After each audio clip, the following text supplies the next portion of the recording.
Keep refreshing.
Silly me, I had this muted. My bad, guys. Hi.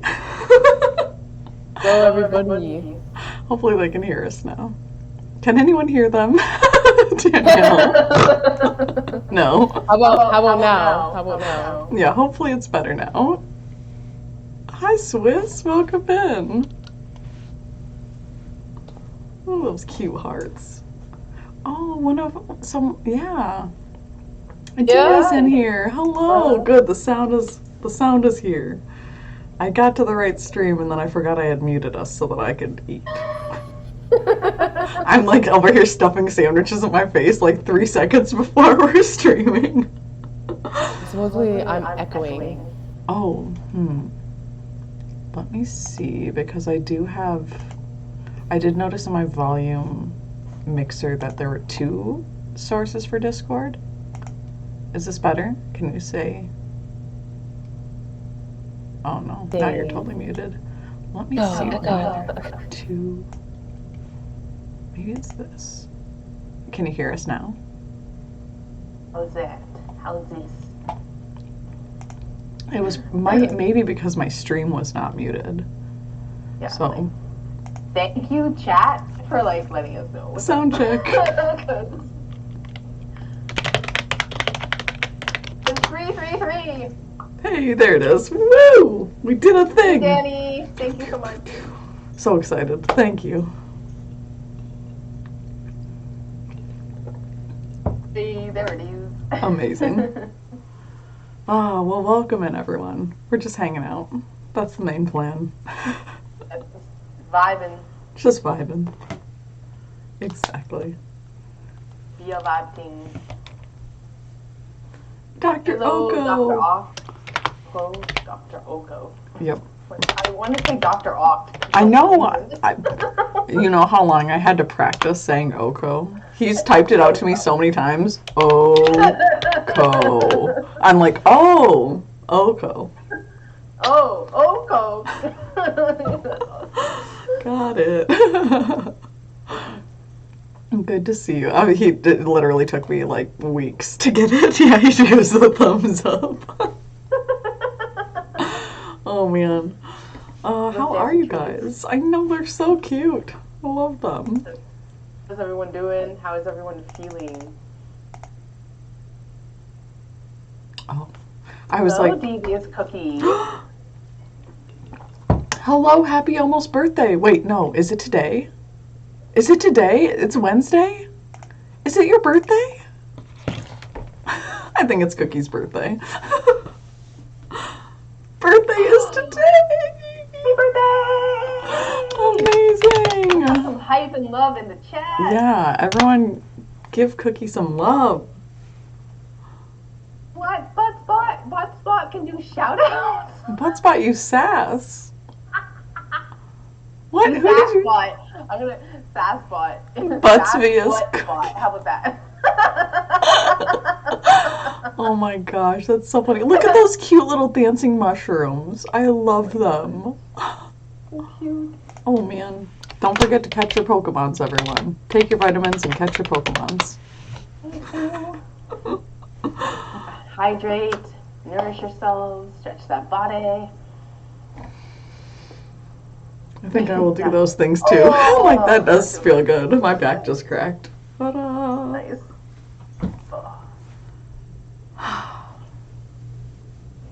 Well, this is great. I'm glad you're all in here. Hope you're having a fantabulous birthday, Devious Cookie. Thank you for spending some of your energy on your special day here with us. Right? Yeah, what are your plans? What are you up to? I hardly ever make plans on my birthday. My plans are usually around food. Exactly. like where are the free birthday meals at? Who's gonna give me free dessert? Scrolling through. Oh, there's like this thing that you can sign up for. Like you can get a free slushie, you can get free breakfast, you can get free dinner and everything on your birthday. I'm like, yo, hook a birthday person up. Amen. Agreed. It's like, all right, I got breakfast done, lunch done, and dinner. Like, you can't beat that. Exactly. Yeah, food is definitely always the plan. Mm-hmm. Dr. Ocko knows what's up. So close. Oko. Go. Oh no. I did it. I tell you, I did it for weeks because I wanted to call him Dr. Ock. I was like, Dr. Ock. Where's Spider-Man? Right? That's exactly where my mind went. It's like, freaking. Yeah, childhood. Thing. Yeah. How is, oh yeah, what's everyone up to? Who's all in here? That was my other, I keep on opening my phone to check and then I don't check. I don't know why I can't see the viewers. Probably if I had a real stream open. Oh, like the ocean. Ooh. Oko, say it with me now. Like, let's turn this into a tune, you know? Like, Oko. It sounds like a good song. I like these lyrics already. I'm here for it. This is how I retain information, okay? Yes, seriously, honestly, one of the best memory tricks is turning it into a song, a rhythm, a rhyme, like something with a beat that like makes it more fun, really. Yeah, exactly. Totally agree.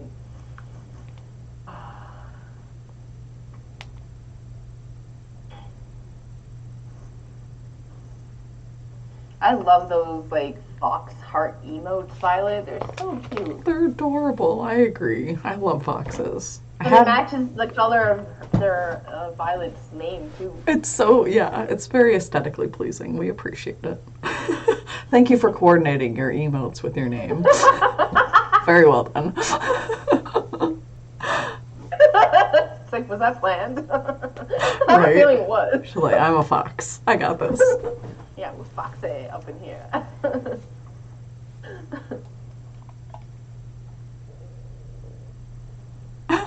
Wow, Mongolians.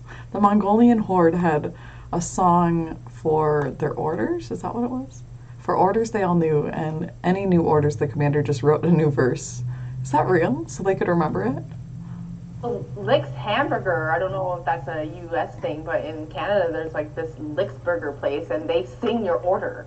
That's so cute. Yeah, it's so rad. I'm like, what? It's like it's a party up in here. Food, you get a party and food, all right.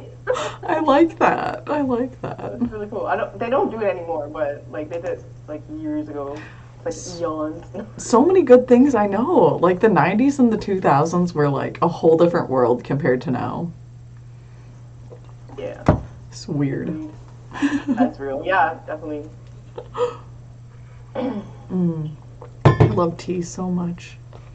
Oh, Yeah, I'm glad for everyone lurking too. I know that there's some lurkers. I just got a message, so I hope they're doing okay. Sending you love. Thank you, lurkers. You are the backbone of Twitch. You for the love and the support. Yep. Thank you for taking the energy to be here. The commander just spitting straight bars. As I started laughing at. I was like, yes. Beautiful. People start cheering. People are dancing.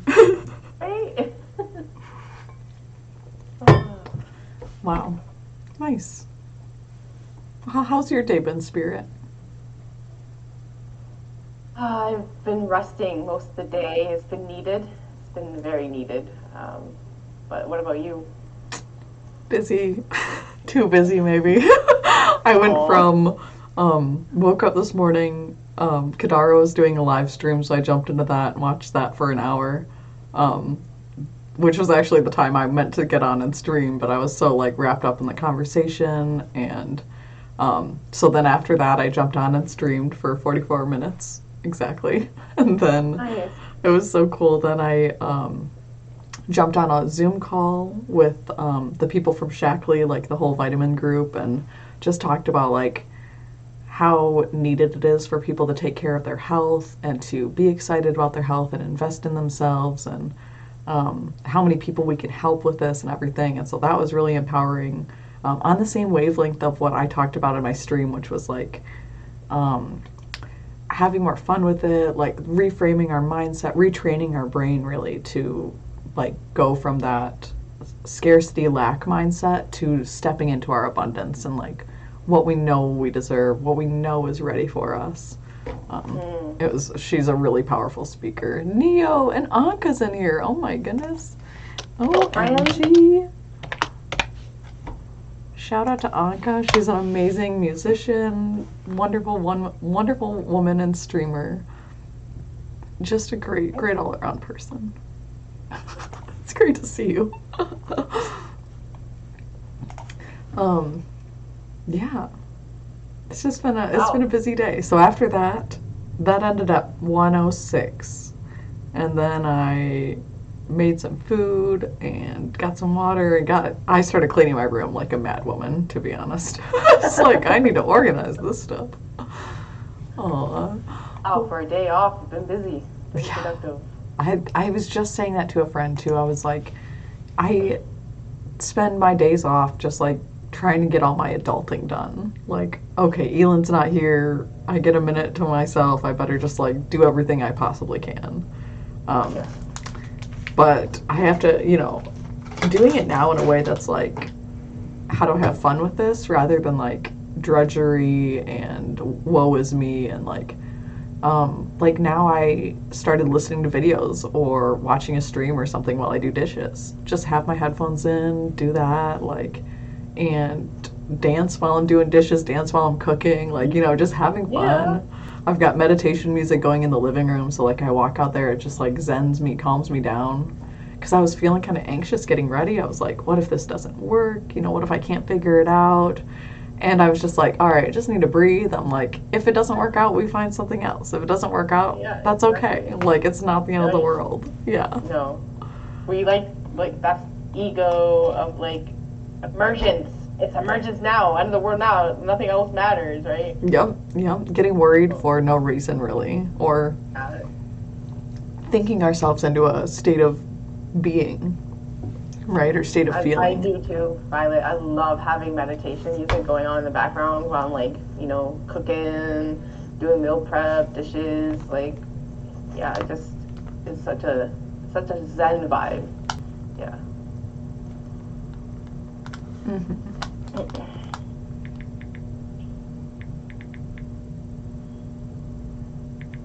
Just got a text from Elon's dad. He wants to know if I want to watch him. Oh, that's the other thing is, I forget how many people watch the VODs, and like people that don't even have Twitch watch the VODs. Like my ex has told me he's watched my streams, and I'm like, oh, it kind of makes me nervous because I'm like, what did I say? Right? It's like, oh shoot. Now I have to go watch it. Yeah, which I don't. I'm like, well, I already said it. I don't have time for that. I have the energy to stream it, but I don't have the energy to watch it again. Honestly, it's like the things that what we've said, it can't really be unsaid. We can say that we've like gone, rethought things or are in a new mind space now, or we can apologize, obviously, for things that we've said when they don't come out the right way or they hurt somebody unintentionally. But yeah, there is, my friend did a live stream last night, actually. I was totally not expecting it. He just asked me to jump into his live. And he said that he's like, there's 4 things that can't be taken back. And now I'm going to forget them. Of course. Yeah. I'm so forgetful. Right. Let me write this down now. Yeah, exactly. Honestly, exactly. Message me. I always say that, like when someone says something in my chat during stream, can you whisper that to me? Because I'm going to forget. Exactly. It's like, just whisper it right now so neither of us forget. Exactly. 100%. Hello, Priestess of Shadow. Thank you for lurking. Oh my gosh, Ty, great to see you here again. Look at now I can do it because I'm at my computer. Ty came in earlier and I was like, hey, Ty, you want to shout yourself out? Because nobody else is in here. Oh no. Shake my head, yeah. I'm like, oh, I'm sorry. You're the best. Hey, it's a welcome thing, we gotta shout ourselves out, we gotta shout everybody out, like, it's all about that love and that support. Right, and like, supporting, you know, a lot of it is like getting over that uncomfortable nature that we feel of like we can't self-promote, right? But we have to when is your stream, you can. And if you like you, Carly, are so like loving and supportive of everyone that you're just like, you can't have enough shout outs. Like, I love that. I'm like, yeah, that's so true. Like, you can't You never know. have enough love. Yeah. You can't have enough support, you know. Who's gonna pop in 2 minutes later and be like, oh, who's this person? I need some new people to follow. Like, heck Right. yeah, go for it. Thank you, Neo Blazer, for the love and the support. And Neo, the shout out. yes, Neo's on it. Thank you so Neo's much. on it. Neo's on it. Yeah, Neo. You know, Neo, the Neo, the one. Bro, I love that. Oh my gosh, where's my emote? Oh, wow. I can't really use my emotes correctly because I only see a little bit of them. Oh. Because I'm doing. Oh, there, that's better. Because I'm doing half screen. So it's like, it just kind of only shows me part of it. That's fine. Oh, there. Oh, no, that's not the one, but that's a good emote. The I butt. love that cat butt emote. It's so funny. Take it. Yes. My friend keeps trying to, like, Look at that butt. make a booty dance emote, and she keeps getting blocked for it. I'm like, no. She's like, there's not even anything showing. It's an egg with a shell. It's like, yeah, like, this is definitely not inappropriate at all. Like, I've seen some that are inappropriate, and I'm like, how does that get to be an emote? Is it because they're a partner? Probably. Most likely, yeah. You know, because Twitch makes profit off Sipping my that, so. tea. Yeah. Yep.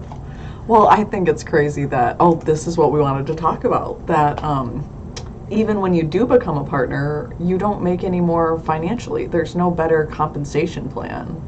Like, you still, I didn't know that. yeah, you still only make 50%. Twitch still takes 50%. I'm like, what's the point in, like, working so hard to become partner then if there's not really any reward? You're giving me a check mark. You're probably, like, maybe putting me higher up on the list. Actually, I think that is how it works. Is like partners show up on the following list first, and then under that, possibly. it's I'm not sure how it viewer. works, but yeah, like,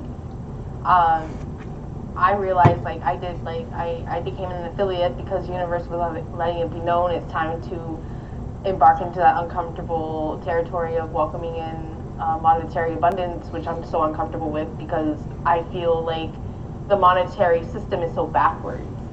And it really hurt me that, like, the people who supported my stream by subscribing and giving me bits, I did not get any of that. It went all right to Twitch. Yep. I'm like, are you effing kidding me? All this, like, as a streamer, we have to do everything. What does Twitch really do but provide a platform? They don't deal with bots. They don't deal with trolls and all that other stuff. Exactly. And so, like, I had to talk on this in my stream yesterday of, like, if you want and need to support me, please do so by donation, because then I do get that directly, you know? And, like, even talking about it was so uncomfortable. Agreed. I'm getting a phone call. I feel like the need to answer it for some reason. Right. 1 second. Okay. Hello? Hello? Livia's cookie. For a partner, if you are way up there, they are supposed to get a bigger cut. Okay. Yeah, and then you can't stream on other platforms. Yeah, like, you can't even stream on YouTube, right? Like, supposedly that's not even allowed. I did not know that. You have to then, you know, upload your VOD on YouTube after you're done streaming. That's what I do. And even then, you have to make sure that there's no copyright going on, like, if you're playing music or anything, because then that will get, you know, striked against. And it's like, oh my god. Okay. Agreed. I didn't even, well, wow. I didn't realize you couldn't stream to other platforms. Like, so no more live streaming on Instagram, like. I don't know about Instagram, because I know that you do that sometimes. Yeah. I'm not sure how it works. Yeah, I think YouTube partner and Twitch affiliate would be the best combo. In order to do both, yeah. Nice. Because then you can actually do both. That's what I was sensing that you were getting at, Violet, then. Yeah, so YouTube doesn't have a contract like that. They're like, hey, because really the more platforms you reach out on, like the bigger your audience grows, the more Exactly. overall that you're reaching out to people. Like if you limit it to one source, one spot, one social media outlet, you're only hitting those people that use that social media. It's very limiting in that way then too, and that's like as a content creator, you got to be like. For me, I'm not comfortable being on all social forums. That's just me. But I know as a content creator, you got to be in order to really branch yourself out. I'm like, it's so much work. It is. It's a lot. It's been a long time of like growing it slowly for me, and like I got into a group that's of specifically conscious media creators who are like working to better the world, share their light, like help people who are on social media who might be struggling, which so many of us are the last couple of years. And so like, I went from never using Instagram to using it a lot. I used it a lot during my healing journey, like when I first got sober, when I first I went through a lot of health issues and stuff that I didn't necessarily share all of them online, but was sharing a little bit of my story, of my journey, and then you just slowly build your following that by being authentic, by sharing what you have. Yeah, Twitch is definitely niche. Like it's hard to get people who aren't on Twitch already to join Twitch because they're like, well, like I've got YouTube is a bigger cut. Like YouTube only takes 30% and the streamer gets 70%. That's much more fair to me. I cannot believe that they would ever can even think about. I can't believe we don't all strike. Like really? Let's do it. Yeah, I would love that. Like because like that's absolutely insane that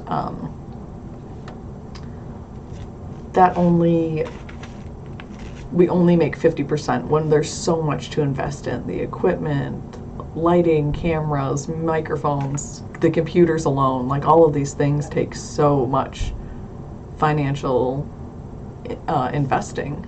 So it's like, how do they justify this? I don't understand. Because they're providing a platform, but like it's not expensive to run a website. And as you were saying, they aren't even, tackling these big issues. And it's like, what's the point if they're not watching out for hate raids and. I definitely agree with Violet because like Neil's like, yeah, Twitch is honestly a scummy company, yes, but at the same time, YouTube I have found is a lot more toxic and unhealthy and a lot more like trolly and everything. Where it's like Twitch is like more community based focused, and that's why I'm gravitated towards Twitch over YouTube. I just put content out on YouTube, like videos. I don't live stream on there. Yeah. Hey, honey! Good to see you. Come on in. Oh my gosh, so happy. Let's give a shout out to Holly, please. How are you doing, Holly? How are you feeling? Yes, how have you been? I know, so much hearts. I'm all about the hugs. Get up on these. So good. Oh, I just realized we're wearing complementary colors. Aren't we? Christmas colors. So cute. I love Christmas. Doing all right. Looking cute. Okay. Looking cute. I was gonna do that too. You're like a badass cutie. Oh, so good. Oh my goodness. Yeah, we're rambling a bit. We're just chatting, talking about the Twitch payment structure, really, which is an important conversation. Soul Siblings is right. Oh, so much. We're like lost twin sisters who have found each other. Seriously. Yeah, we are much more similar than me and my own sister, to be honest. I feel like Soul Tribe goes way deeper and thicker than blood. Mm-hmm. There is like so many unknown energetic connections and like past life connections between all of us who have connected, everyone who's in chat right now, like death of certainty.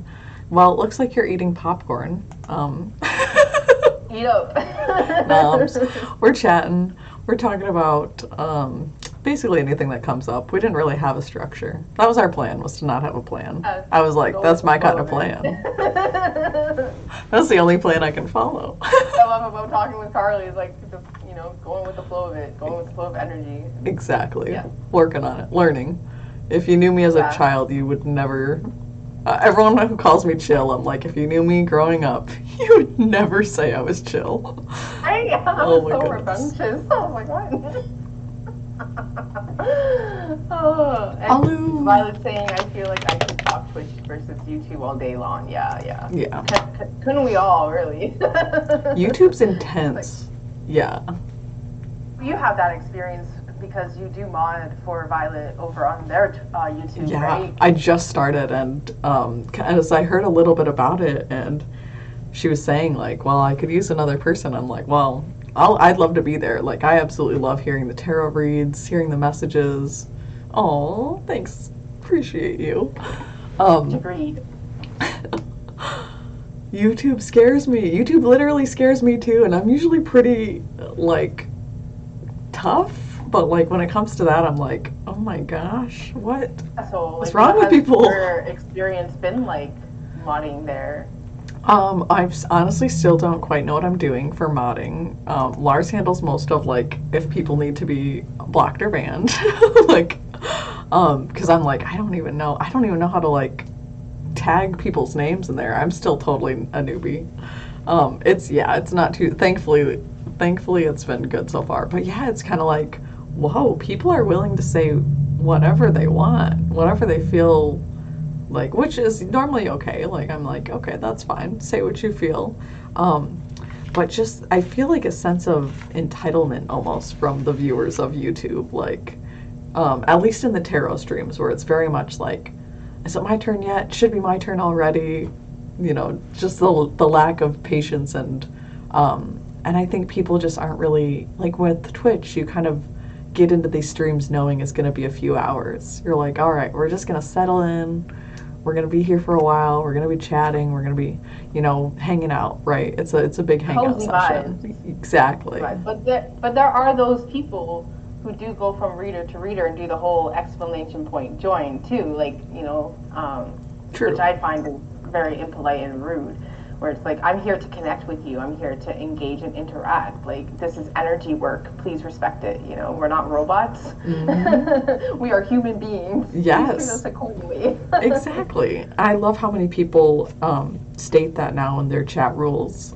My chat rules need to be updated for sure. But yeah, just that expression of, hey, like, we're here to help, but we're not, like you said, we're not machines. 51 Projects is in here. Welcome in.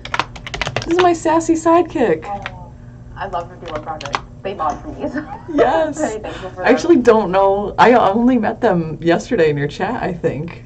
Oh, awesome. And I was just like, this is my person. I was like, this is my friend instantly. Yeah, I love that. See, that's what happens in Twitch. We get these instant connections. It's like, what? Whoa. Pokemon community game. Catch psychic type Pokemon. Wow. Cool. I love the Pokemon community game. It's so silly, but it's so fun to me. Well, very sassy. Over my head. So over my head. Makes me feel like I need to read faster, but I like taking my time, and that's good. That's good that you do that. I don't like feed into that like pressure to rush, Violet. That's upholding your boundaries, for sure. Very sassy. I think I know. I'm like trying to figure out how to. Oh, that makes it better. My chat is like very small. I guess I can read it on the screen too. I'm just like looking. I'm just still trying to figure out how to stream from a computer. I'm like, wow, there's so much stuff here. What's going on? So new. Like, I'm really impressed with Carly being able to figure this out because I'm just idling here. What do I do? I'll just be here. It was so good. Exactly. I was like, let's try. Let's see if this works. I really want to figure out how to do this for my streams, because I definitely want to bring people on and have like these connecting opportunities. Absolutely. Sure. Yeah, I'll totally show you how I did it. So I've been using Twitch Studio. Most people use OBS or Streamlabs OBS. But I find those just like take a lot of like bandwidth on my computer or what, I don't know exactly what the right word is, but it just seems like it kind of bogs it down. So yeah, I feel like, and Twitch Studio is totally simple. It's like user friendly. It's like for the old people who don't want to figure out how to do the new stuff. I'm like, oh good. Right, that's so me. Me. Old soul in this form. Make it easy for me, yeah. Oh my gosh. I like that, yeah. This is my podcast, right? This is what it really is. It's just, you know, shoot the shit kind of stream. Right, exactly. Butts yeah. Butts yeah, says Buttspot. Yeah. I love Buttspot too. Oh God. That is the craziest thing. So that reminds me that of speaking of not being techie at all, I went into, this is what I wanted to talk to you about. I meant to talk to you about when we were just chatting before, but this is a good time to talk about it too. So one of the streamers I was watching, I think it was Damon Riri, was in her tarot stream. She was just being all silly and bubbly, and someone had posted an emote. It was Nabnia. Posted an emote that was just like the little cat saying hi, or I don't know exactly which emote it was. The fact that I even remembered this much of the story is amazing to me. I've had to piece it together. And you so won't forget. Yeah, I could not remember who it was, who said what. Then it all came back to me last night. So it was, she was like, oh, you'd really love this streamer who has that same emote. She was like, oh, I can't believe you know Ebby Lynn. She's a great streamer, all this stuff. You'd really like her. And she was talking to Nabnia because they had the same emote. And then I was like, oh, Ebby, oh, cool, a new streamer. I'll gladly follow. Someone from Michigan, actually. So I was like, wow, this is crazy. Oh, yeah. And I thought, so I followed them and I went into her stream and she was doing fitness and health. So I was like, awesome. Like, this is what I do, right? I felt instant connection, was super excited. And I went in there and the first thing that happened was she burped. And I was like, 12 out of 10. Like, it was so funny. It was just like the first thing that happened. That's a relief. That is such a relief. And for her to just be like cool with it and just silly, I was like, awesome. So I commented on it. Yeah, I laughed. I was like, 12 out of 10, nicely done. And then all of a sudden, her stream starts going all glitchy, and I'm like, what is this glitch in the Matrix? ? And I was trying to make a joke about it, you know, because I know tech things happen. Mm-hmm. And like literally glitches in the Matrix, like, yes, come on. Right. My phone does weird stuff like this too sometimes. So I'm like, and it was like all these weird colors and lines were coming up, and I was the first time viewer in there, right? Because I had never seen this person before. So instantly she thought it was me doing this weird glitching thing and bans me, and I'm like, I'm banned? I've never been banned. I was like, I'm not even smart enough to do that. Like, why? That's way out of my scope. That's some coding shit. Like, I can't even figure out my own shit. Like, let alone. I was like, what happened to you, but at least we can laugh about it. And so I'm trying to the figure. irony of life, honestly.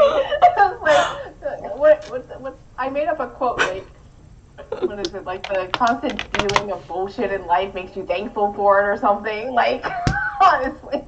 Yes, I was like, that's what they said. It was so weird, Violet. So what comes up, she's like, oh, I know what happened. She's like, yeah, first time chatter, you think you can do this mess with me? Yeah, she literally says this on her stream. I'm like, wait, what? What? Because I saw the ban and I was like, oh, that was an accident. She's going to unban me in a second. And then she said that and I was like, oh, you think I did this? That's funny and also completely untrue. So I tried to whisper her to be like, I'm a real person, like I already talked in your chat, one of our mutual friends connected us, you know, like try to explain, but she couldn't, she had turned off whispers she has to instigate the whisper. So I'm like, yeah, literally, yeah. So what happens is it just comes up in chat, all of a sudden I just couldn't see the chat anymore. And then I could only see the chat on her screen. And then it just goes all black and it just says, you've been banned from this channel. You know, Carolyn, I got banned. Yeah, that's what that's what happens when you're banned. I'm like, oh. Yeah, like Carly getting banned? Like, what? I know, I was like, I could still watch the stream, so then she was like still talking about it, and I was like, but it wasn't me. Hang on. Hopefully she'll realize that. But... Yeah. Well, so I went on her Instagram after this, because I was like, I need to explain myself. Like, this is not who and so I messaged her on Instagram, and I was just like, hey, like, I don't know what happened with your stream. I was literally about to send connecting vibes. I literally closed my eyes and went like this to try and... I think that's what happened. And then instantly I was banned. I opened my eyes and I'm banned. And I'm like, well, that's why I didn't, I was like, you were doing too much. You were doing too much, yeah. That's Carly for you. Yeah, someone Hello, knew. Carolyn. A new streamer that I went into. And yes, I caught it. I went into this new streamer and I was like, yep. I made a joke about their burping. It was really funny. I thought we were connecting. And then, what did you say? Carolyn's instantly like, you said some shit. And I'm like, well, Automod does catch my messages often. That is true. This was not one of those cases. I was being very polite. It's just, it was so weird. Yeah, it was so funny to me. And so I sent her a message and just said, like, I don't know what happened, but I'm definitely not techie enough to do that. I'm a streamer. We have a mutual friend streamer. Then I realized, looking at our connections, that it was Damon Riri. And then I remembered the whole conversation that happened, and I was like, So I sent her another message 4 hours later. I was like, hope the rest of your stream went well. Damon Riri connected us. Like, you can ask her. I'm not a bad person. I would never do anything like that. Plus, I don't really know what happened even. It's like, hope the rest of your stream went well. It was so awkward. Want to hire you, Carly. Right. It happens. Like when we're texting and having conversations through text, a lot of miscommunication can definitely happen. I want to read what Violet is saying. So get this. On YouTube, when someone is banned, they can't even tell. They can keep posting and just no one can see it as far as I'm aware. That's weird. Crazy. It's like they're invisible and don't know. Oh, snap. Oh, no. What's the point? Oh, shoot. You should be, like, told. In the shadows. Good luck. Wow. Yeah, it was so odd. I would have just let that one go. Yeah, I was just like, I don't know. This girl seemed really cool. She, but I don't know. I never even looked to see if she messaged me back. So I guess it does happen, Carolyn. Like all right, whatever. I need one less person to follow anyway, so whatever. It's fine. It was just like so silly.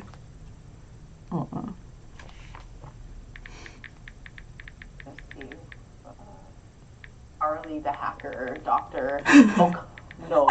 Oko.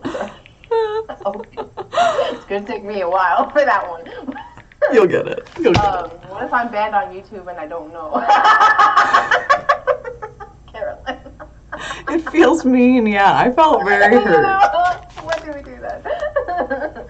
Oh, gosh. Yeah, how can you learn if you never know that you need to learn? Weird. The whole thing was very odd. Yeah, it is, like, unfortunate that happened. Indeed. It's like, we tend to, like, the 4 agreements, it's like the first thing I believe is, like, don't take things personally. It's, like, so easy to read that and take that into context and everything, but, like, to implement that is a whole different thing. Yeah. I was like, oh, my goodness. Yeah. And I was and I knew that, like, obviously that I've seen that happen in other chats where, like, a bot comes in, something comes in, whatever, and you get banned. It's not a big deal. So I'm like, it's fine. It's just like that random moment of like, I don't want people to think that about me, I'm like, no, that's not, that's not in your control. Yeah, I would never do that. I would never do that. Even if I could do that, I would never do that. There's plenty of people that I probably should have done that too, but I didn't. It takes me months to ban people, even people that are crappy to me. Like, and then I'm like, I'm just going to unban them anyway, because I don't want to hold on to resentments like that. It's exhausting. Doesn't do me any good, that's for sure. Well, it's like law of attraction, you know, that's going to come back to you anyway, too. Like, that's what I was talking about on my stream yesterday of, like, I had this instinct to be malicious, and I had every intent to be malicious, and right away I was like, this is going to come and bite me in the ass, and it did.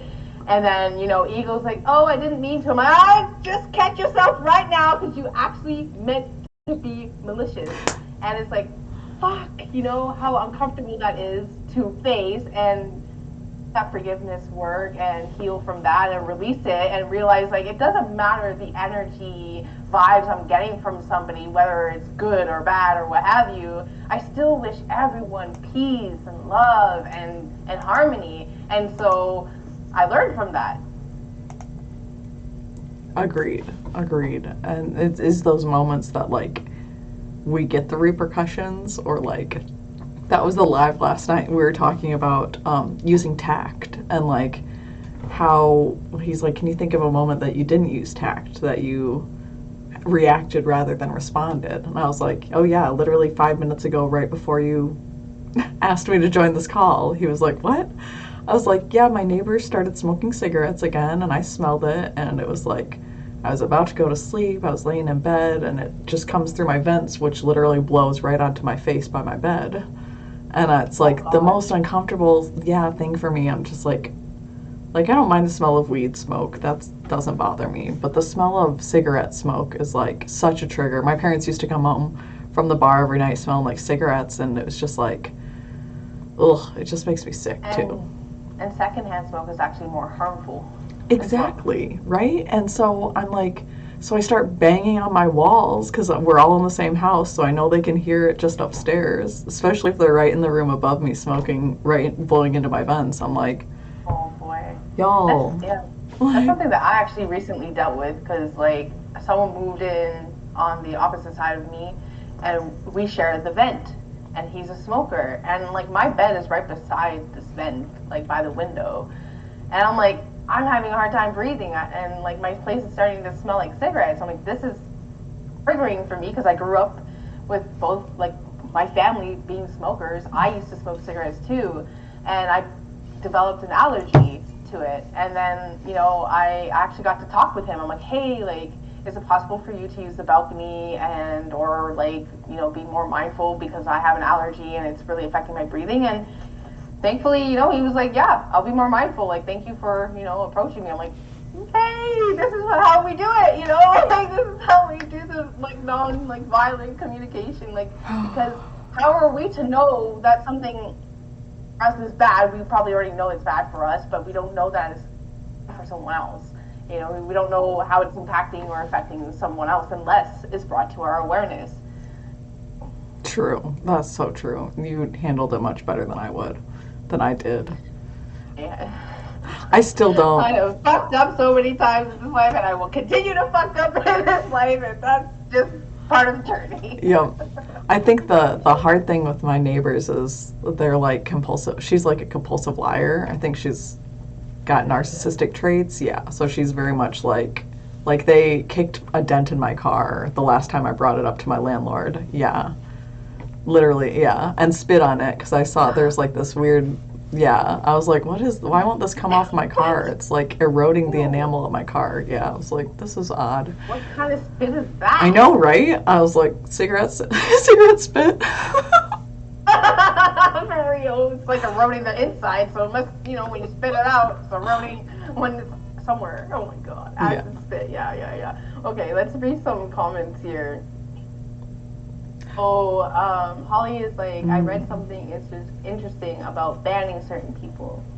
If you allow people to come in and be disruptive, it could turn other viewers off, and the good people might stay away. Yep. And then Doctor is saying, the only people that I ban are the scammers. Yep, I let people say what they want to say on my streams. It doesn't matter how spicy it gets. For me, I want it to be respectful, and so if they're like deliberately not being respectful, then it's like I don't have the energy for it. But that's a good point. Yeah, I do agree with that. And like, you guys saw me ban one person from my channel. that night that I did the long stream on Friday night, and it was just like, you know, that if people are going to come in and try to be rude and, like you said, disrupt the energy, like Holly said, like I don't want people to come in and like make other people feel uncomfortable. Exactly. We want to provide this safe space and place for people to share and be open and vulnerable and heal, right? So Right. definitely gotta, be nurturing and protective of that. The thing I found though is like sometimes the people who have like come into my stream and just start talking and saying stuff that I'm like, but do we need to talk about this? Like, what's the point? What's the point in talking about this? Because I don't know. I guess I don't think it's really a trigger, but I think it's like, for me, it just had nothing to do with the content that I was putting out there. I'm sitting there talking about Qigong or whatever, and someone comes in talking about like their kinks or whatever, and I'm like, that's not the So, place. like, must feel like so off, right? Yeah. Acid spit. Yeah. And Violet is saying the problem we found is that if someone bracket deserving the ban and bracket on YouTube gets banned, they have to log into another account to see if their chats are showing up to see if they're banned, which puts them in the perfect position to yell at us for banning them from another account. And that's another thing to talk about, even YouTube and Twitch, is that even when you ban somebody, they can continue making account after account after account and keep trolling and all keep continuing that cycle and spiral. So Yeah, well, there's got to be a way. Sorry to interrupt. Go ahead. No, I was done. There's got to be a way to stop that. Where like even Instagram, like when you block someone on Instagram, it's like block them and all future accounts they're going to create. And I'm like, oh hell yeah, block them all, which is amazing because then it's like, I don't feel threatened. Like, okay, this person's going to come back. Yeah, should be IP address bans. Absolutely. Agreed. Definitely agree. Make it smart. Yeah. Make it smarter than the smart person. on Instagram's end to do that, because like they caught on. It's like, can every other platform do the same, please? Right. Kind of exhausting. Seriously, putting it mildly. Yeah, because like there's smart computer ways to do this.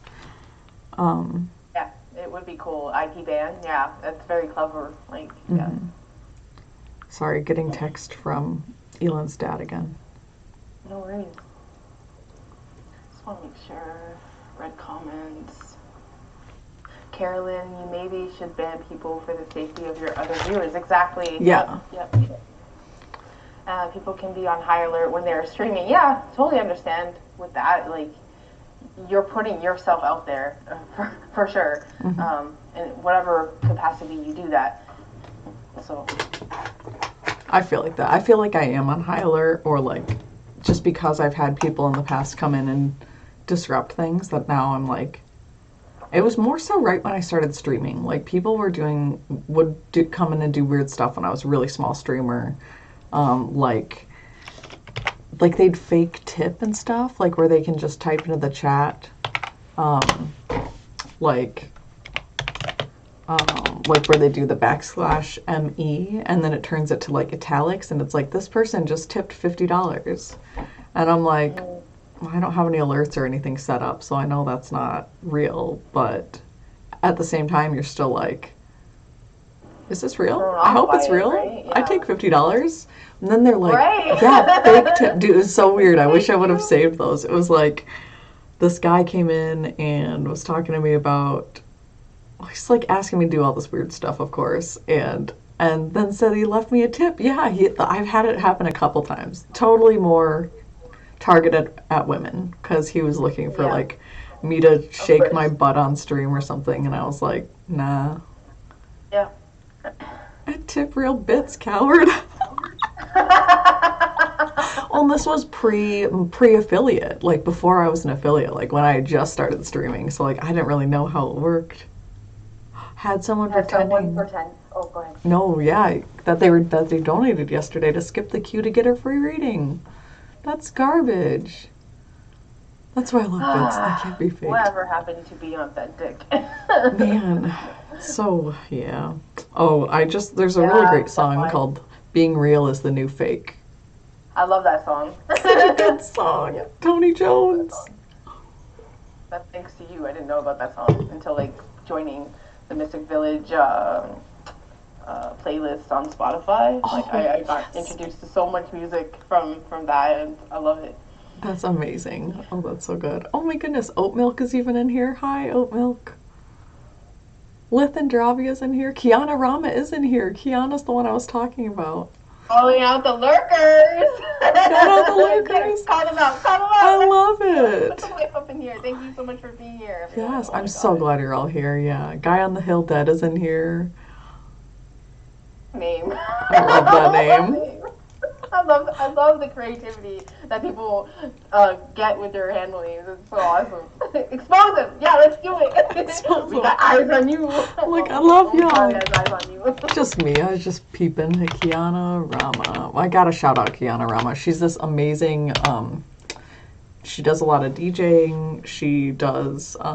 She's a great variety streamer where she plays everything from horror games where she's like freaking out, which is so cute, so adorable. That's what horror games are for, right? Come on. Straight that up. Entertainment aspect. I'm like, oh! I know. I guess so. I get into it when other people are playing it, let alone. I can't do it. That's why it's like, no, life is scary enough, man. I don't need to do this to myself.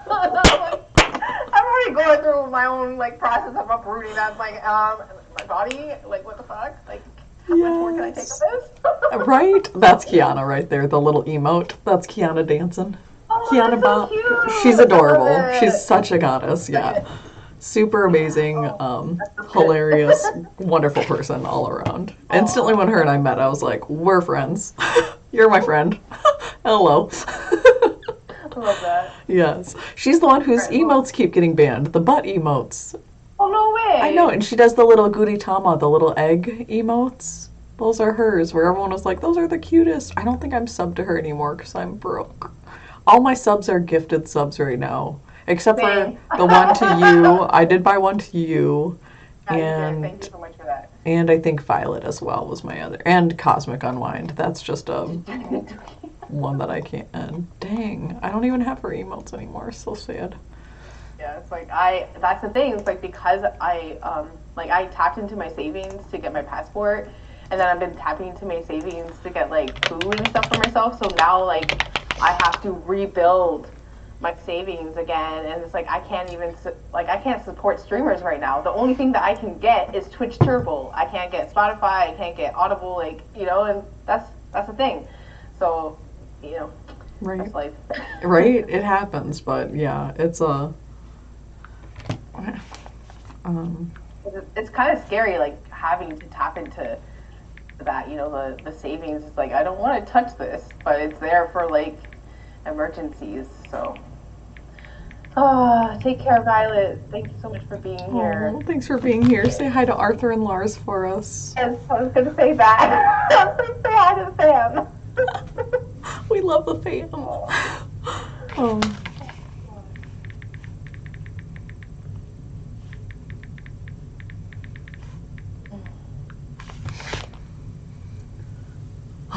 Sorry, I don't like to text while I'm with other people. Oh, but... like you're dealing with your kids' father, so yeah, that's important. Exactly. He's like, do you want Elin tonight or just get him from school tomorrow? And I'm like, well, the plan was for me to get him from school tomorrow, but if you have something to do, let me know. I'm like, either way, do you have something to do tonight? Was my response. I'm trying to be more open, but also I like to see Elin. Yeah, of course, like that's like such a ray of sunshine, right? Brings out the inner child and everything. Oh my god, we have so much fun together, as you have seen. Like, and those are just like little snippets. That you shared that, like, Carly shared with me that Elin had his first poo on the toilet. I was like, what a special moment to share with me. Like, it's such an honor. Like, aw. I was so excited about it. I was like, I was celebrating as a relative, like, for sure. Yeah, no, that's how I felt too. I felt like I was telling my soul sibling. I was like, you gotta know. You gotta know. Be excited with me, because I know you will be. So how does Twitch Turbo work? Maybe when Carly has a moment, she can answer that. Yeah. From my understanding, it's like, I don't think it's very much for me. It's like, what, $9 a month or something like that? And as a streamer, you can keep your VODs up for, I believe, 2 months. You also don't get hit with ads when you're entering streams. And then you get to change your color on your handle name. I don't know what other features there are. Yeah. Sorry, I was texting. Basically, the reason I got it was I just could not watch ads. We didn't watch ads when I was a kid. Like, we mute commercials when they came on the TV before you could skip them. Back in the day when you were forced into 3 minutes of commercials every 5 minutes of TV show. That was hellish. Like, that is like really big part of my childhood that I hated, was being forced to watch ads. And so we always muted them.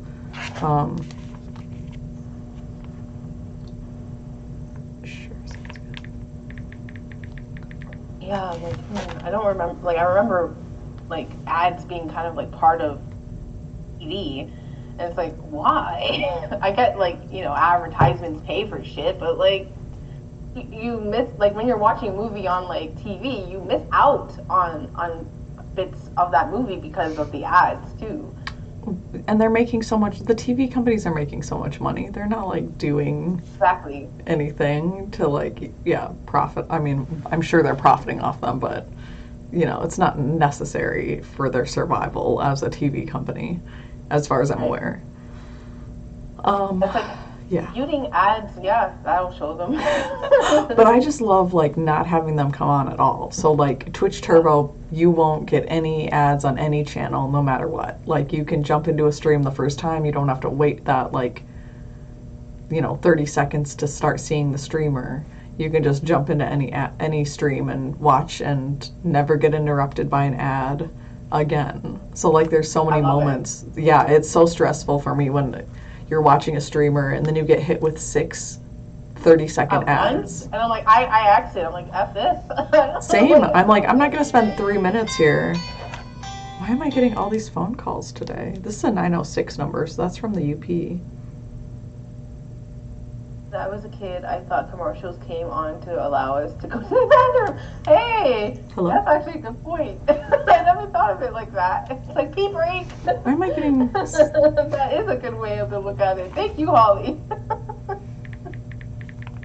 I love that, actually. When you're a kid, you don't think about that. You're just so in it that. That's hilarious. It's awesome. I don't even watch streamers with ads that long. Yeah, sometimes it would just happen. I don't think streamers set it up like that on purpose.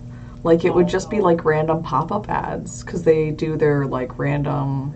Now I don't even think about ads. I don't think about ad breaks or. Yeah. Same. I try to remind myself to do it before I stream, but then I forget while I'm streaming. Absolutely. I'm like, oh well. Whatever. I'm gonna close this. Honestly, a huge turn off to the channel is on ads. Yeah, it is. It really is. It really deters you from that channel for sure.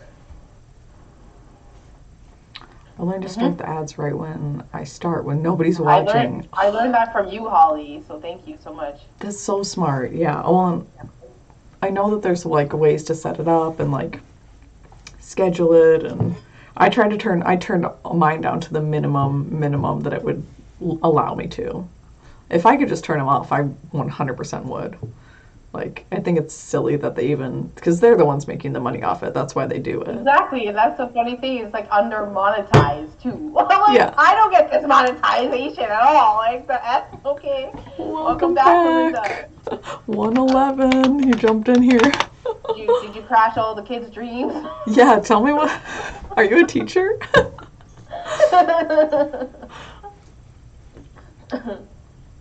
The whole 30 cents per stream that I make. Exactly. Right. Yeah, it's a joke. I don't even get any of that. So Like, whatever. yeah, so that's the other thing is I'm trying to figure out is like Twitch only pays you out once you make over like $100 or something. I think dumb because Yeah. it shouldn't really matter how much you make. You can still take that 50% and give me the rest of that. Like, come on. Yeah, well, that's after them taking the 50%. So like what you have left should be what you made. Like that should be net. Yeah, exactly. Yeah, but and like I said, OnlyFans takes 20% and they pay out every Friday if you make over $20 a week. They pay you every Wow. week. It's amazing. Direct deposit goes right into my bank account. Twitch totally earns interest on all of that. They're so investing it, and yeah, oh my God, I can't even imagine the amount of things you can do when you have like unlimited income sources like that. Essentially, like we'll host our own Twitch website. It'll be Twitch 2.0. it'll be like, I don't know, Twitch with a Y. Join us there. See you all in about 30 minutes. Just get a quick website set up. Oh my gosh. But no, I mean, there's just like so Twitch with a B.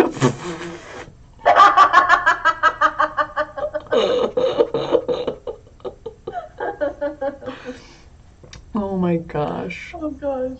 We'll do like a spiritual Twitch and it'll be like, Yeah, right. I was thinking of that. it'll be witch. Yeah, I'm the hacker. I got this. Watch out, everybody's cameras. Yeah, you're the hacker IT specialist. I'm coming through with all. I'm gonna get all your cameras. Taking you out camera by camera. Witch.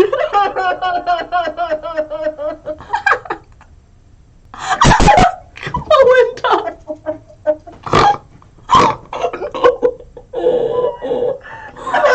I'm watching. Look how red my face is right now. I'm all flushed now. Oh boy. I like to watch. Where are the eyes at? There we go. There's the eyes. Shifty eyes. Who's watching? Not me. It's here. My eyes are, you know. So good. Thank you for shouting out, Melinda. I appreciate you, Neo. Oh my goodness. Wow. That's hilarious. Glasses are all foggy. The Pokemon face. Where's my Pokemon, by the way? Speaking of Pokemon. Come on, Pokemon community game. Every 10 minutes is too slow. Crying real tears. Crying real tears. Is that because you're laughing so hard? I love it. Yeah. Doing it right.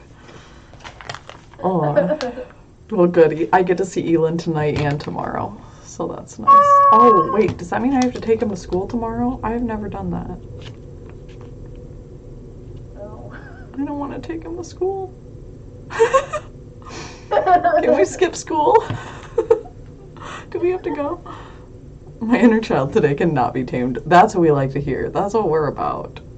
One of my friends who does, there we go, who does sound healing, he was doing the sound healing Zoom call one day. We're all sitting there. He does it on portals, so I think it was 5-5. Beat! Oh my god, Mystic Beat, hello! Welcome in. Good, Cookie's still chilling. And so he's doing the sound healing. Oh, look at those hearts. I was like, is Lisa in here?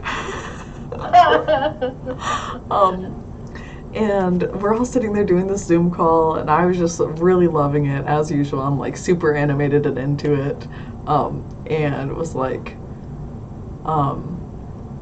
just like being my normal goofy self. And at the end of it, he's like, Carly, like, I love your energy. He's like, I feel like you're the babysitter of our inner children. And I was like, I love that. Like, yes, taking that title and running with it. Like, that's so good. We gotta really like allow our inner child out. Like, how many times have we been suppressed in our own childhood to let that out? I feel like my camera was getting weirdly I was saying focused. hi. Hello. You know, it's like, hi! I know, I was like, that probably was weird to Spirit. Spirit's like, what's going on? Is this better? Hello, this is where my face is, camera. Oh, I bet I would knock some stuff over and was just like cleaning it up. Oh. Ooh. As an adult, you finally have the freedom to do the things you always wanted to do as a kid. Yeah. Yes, I love that reversal. Yeah. Exactly. You know, you can't tell me what to do anymore, parents. I'm not now. Because it's like, I'm a big kid now. Oh my god. Wow, I haven't thought about that commercial in forever. To me, and I haven't like heard that in forever. Right? Wow, that is a throwback. The throwback of throwbacks right now. I'm just picturing myself in diapers now. As a big kid, oh god, no. My husband may happen. Oh my goodness, this is so silly. Oh gosh. Love it. What was I doing?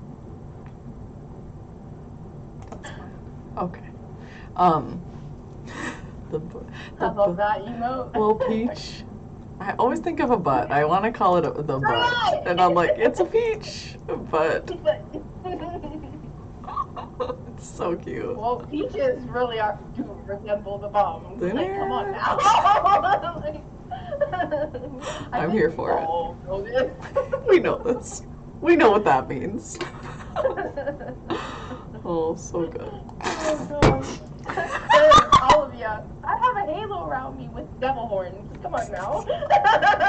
Like, you know, the red hair does tell it all. What? I can't even pretend. Angelic, but like, yeah. Exactly. Dirty mind, but a big heart. Right? A dangerous combination, let me tell you. Oh my goodness. So what time is Elin coming? 7, I believe. That's what he asked. Is 7 okay? I'm like, sounds good to me. Should be fine. Yeah, Elin time. Yes, I'm excited. It's gonna be great. Oh. But yeah, I feel like we were on a conversation now. I forgot. Oh yeah, the inner child thing. Like being suppressed. Yeah. You know, and not just in the home, from my experience, but like in the school system too. You know, like when I worked with kids, it's so encouraged for them to be creative and to have fun and really like learn from their play. But then that somehow is like taken away the older we get. It doesn't make sense to me. I want to still play and learn through my play. Like that's what I like about cooking. Like I find that like not only meditative aspect to it, but it's like it's fun, it's joyful, it's like you know, it's experimenting. Yes. And all of that. So I love that. I find it in everything I do. Like I walk with a bounce in my step that people have always called me out on, and like I never really thought much about it. Until college. When I was in college, I feel like people can see you so much more when you're not, once you get out of your hometown, you get out of that space where everyone has known you and seen you grow up all your life, and you're like this fresh person, right? You're kind of a fresh start. Same with moving places, right? Which reminds me of you, because hopefully you'll be here at some point, which would be so exciting. And so odd that I jumped into one of my friends' lives as I was getting ready today for this live, and she was talking about how she was visiting Texas. All her friends are moving to Texas. All these women that were in there were all talking about moving there, and I was like, I'm applying for jobs, and the person I'm kind of interested in actually lives there, so Carly, let's wow. Go. Let's go. It's so weird. Drag you by your hair if I have to. so I was like, wow, this is kind of crazy. We'll see. I We'll see. just feel like that pull, really, I'm really feeling that pull that like the soul tribe of Mystic Village community is really gonna come together. Like I feel it. I feel it I've too. moved around. I've moved around so much in my life. Like that's another thing is like, and like as parents, like from my experiences, like we weren't even considered in decision making. It was decided for us, and it's like we don't even have a say in it. Like, come on now.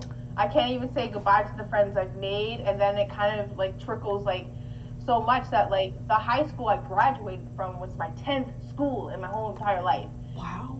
You know, and like that was also the last school that I got like no bullying happened. So I got bullied throughout my whole life until grade like 11.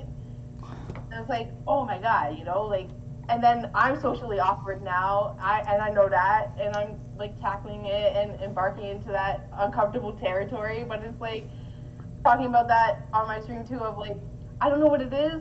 I love Twitch streams. Um, because it's live, it's in the present moment. Whereas like Discord, it intimidates me for some reason. I don't know what it is, but yeah. Definitely. My dad moved around a lot too, and I see how that really affects our self-esteem in so many ways.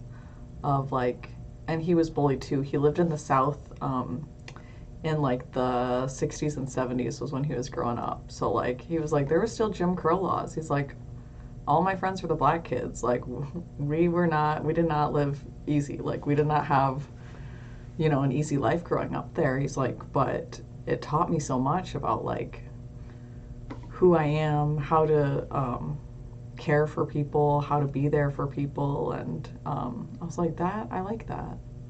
That's he's like they're the people who accepted me. He's like I wasn't turned away, I wasn't made fun of, like I was loved, and I was like yes, like that unconditional love, like I feel that in that community as well, of like just not being judged, and having that like open-hearted nature regardless of everything that you've been through, systemically and culturally, and years worth of generational trauma, unfortunately, that like people still have hope, people still have good hearts, people are still like, hey, come sit at my table, like yes, like that's what I love so much, and like why I feel like there's so much that we can learn from each other, and so much that we can learn from stepping out of our comfort zone, putting ourselves in those uncomfortable situations, learning how to talk to people who might seem different from us and are actually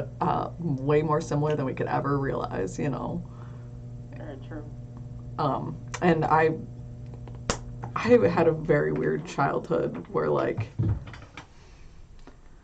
I had a couple bullies. They were usually I had one major bully who I actually got in a fist fight with in high school, and a lot of people obviously. Well, I just want to touch on this, but like a lot of people are like, "How could you hit someone and then cry?" And I'm like, if you never hit someone, everyone I know who's ever hit someone or been in a fight, you sob afterwards. It is such an adrenaline rush. You're like so. I mean, it's a whole emotional roller coaster you go on when you get in a fight, and Then resorting to that action.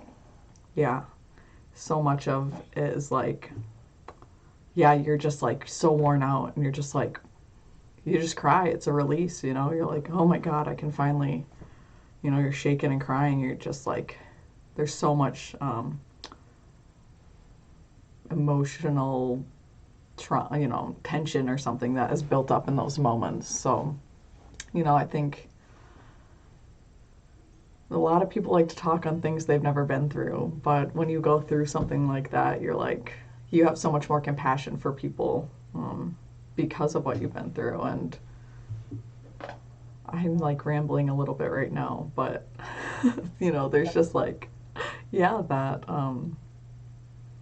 compassion that we have for ourselves too, that happens as we start to have compassion. I don't know what happens first. Do we have compassion for ourselves and then that goes on to others?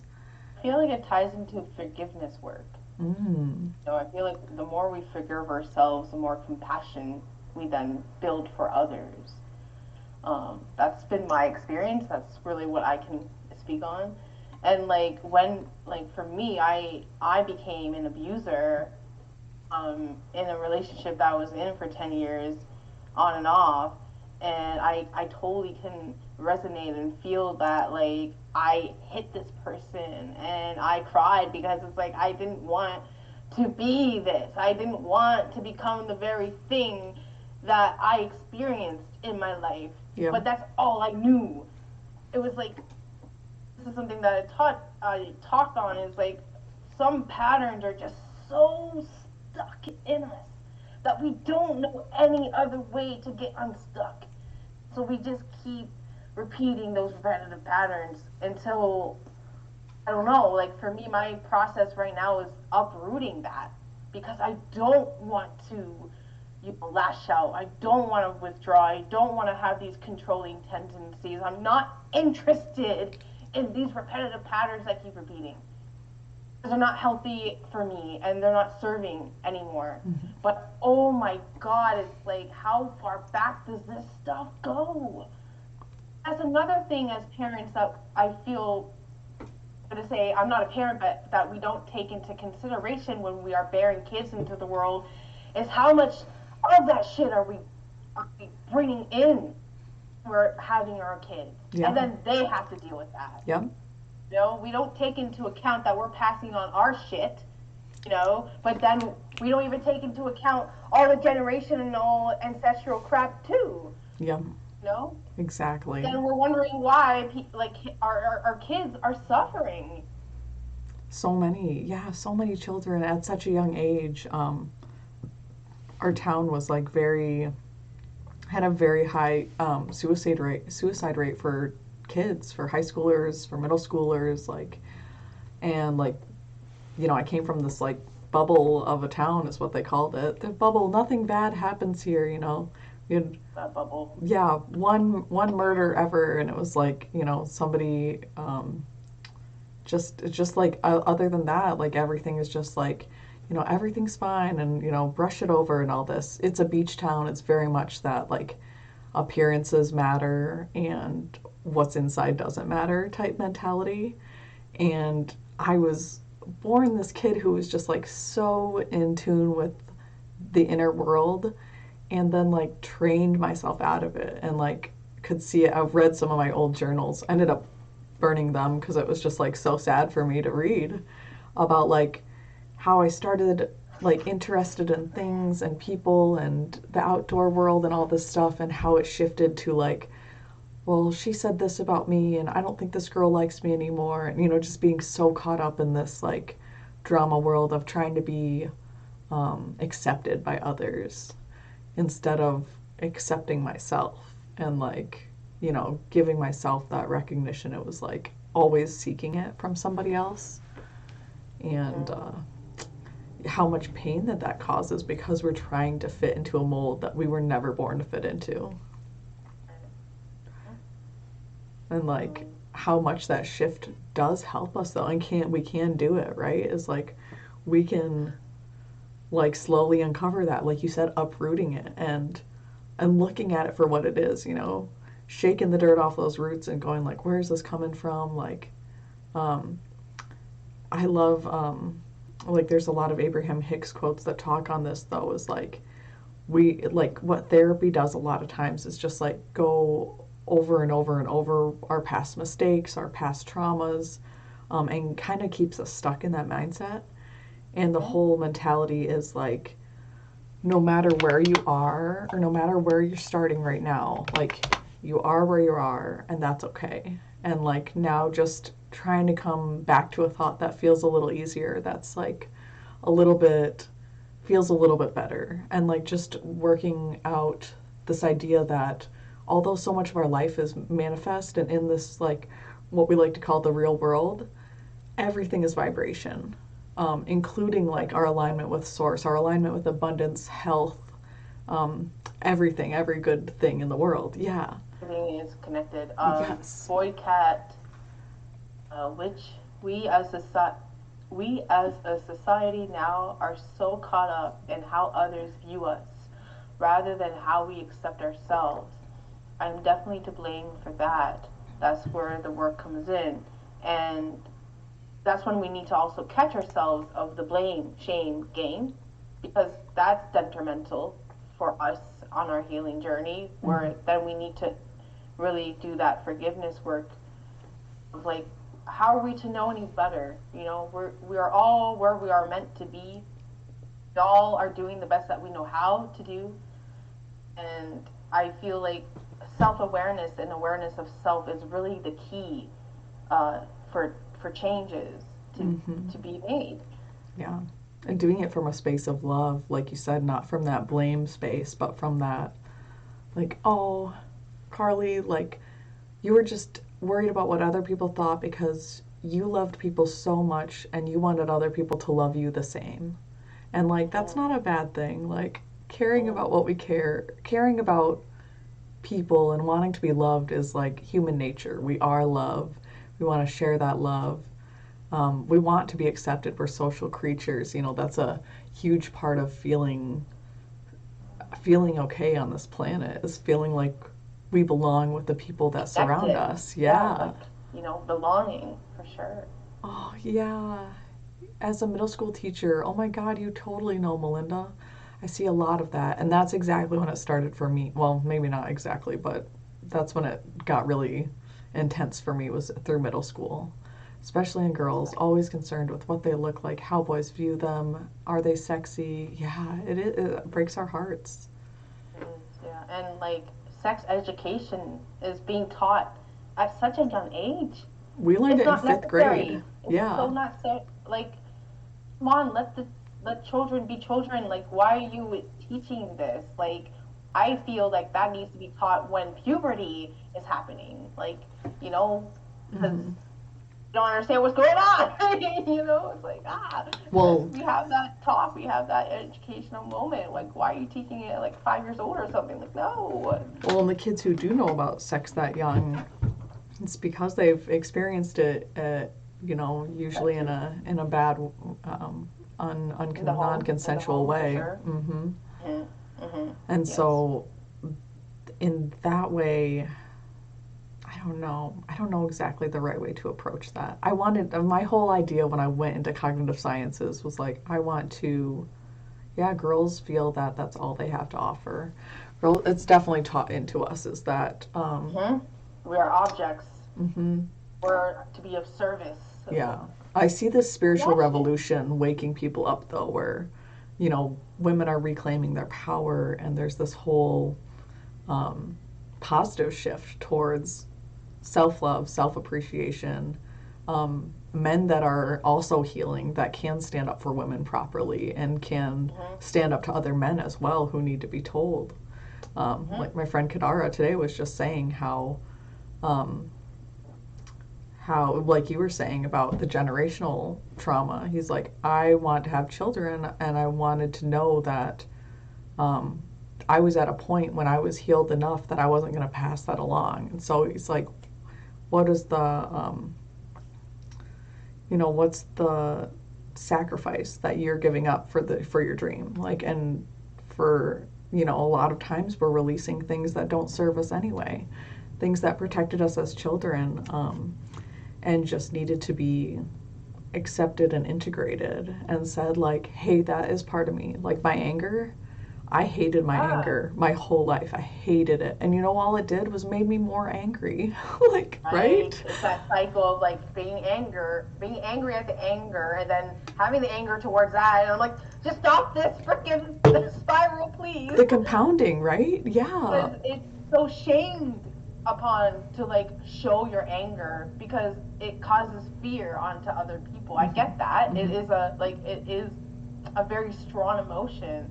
But why not welcome it as a friend? Like these intense emotions arise to be like, hey, I need attention. You need to address something here. You know?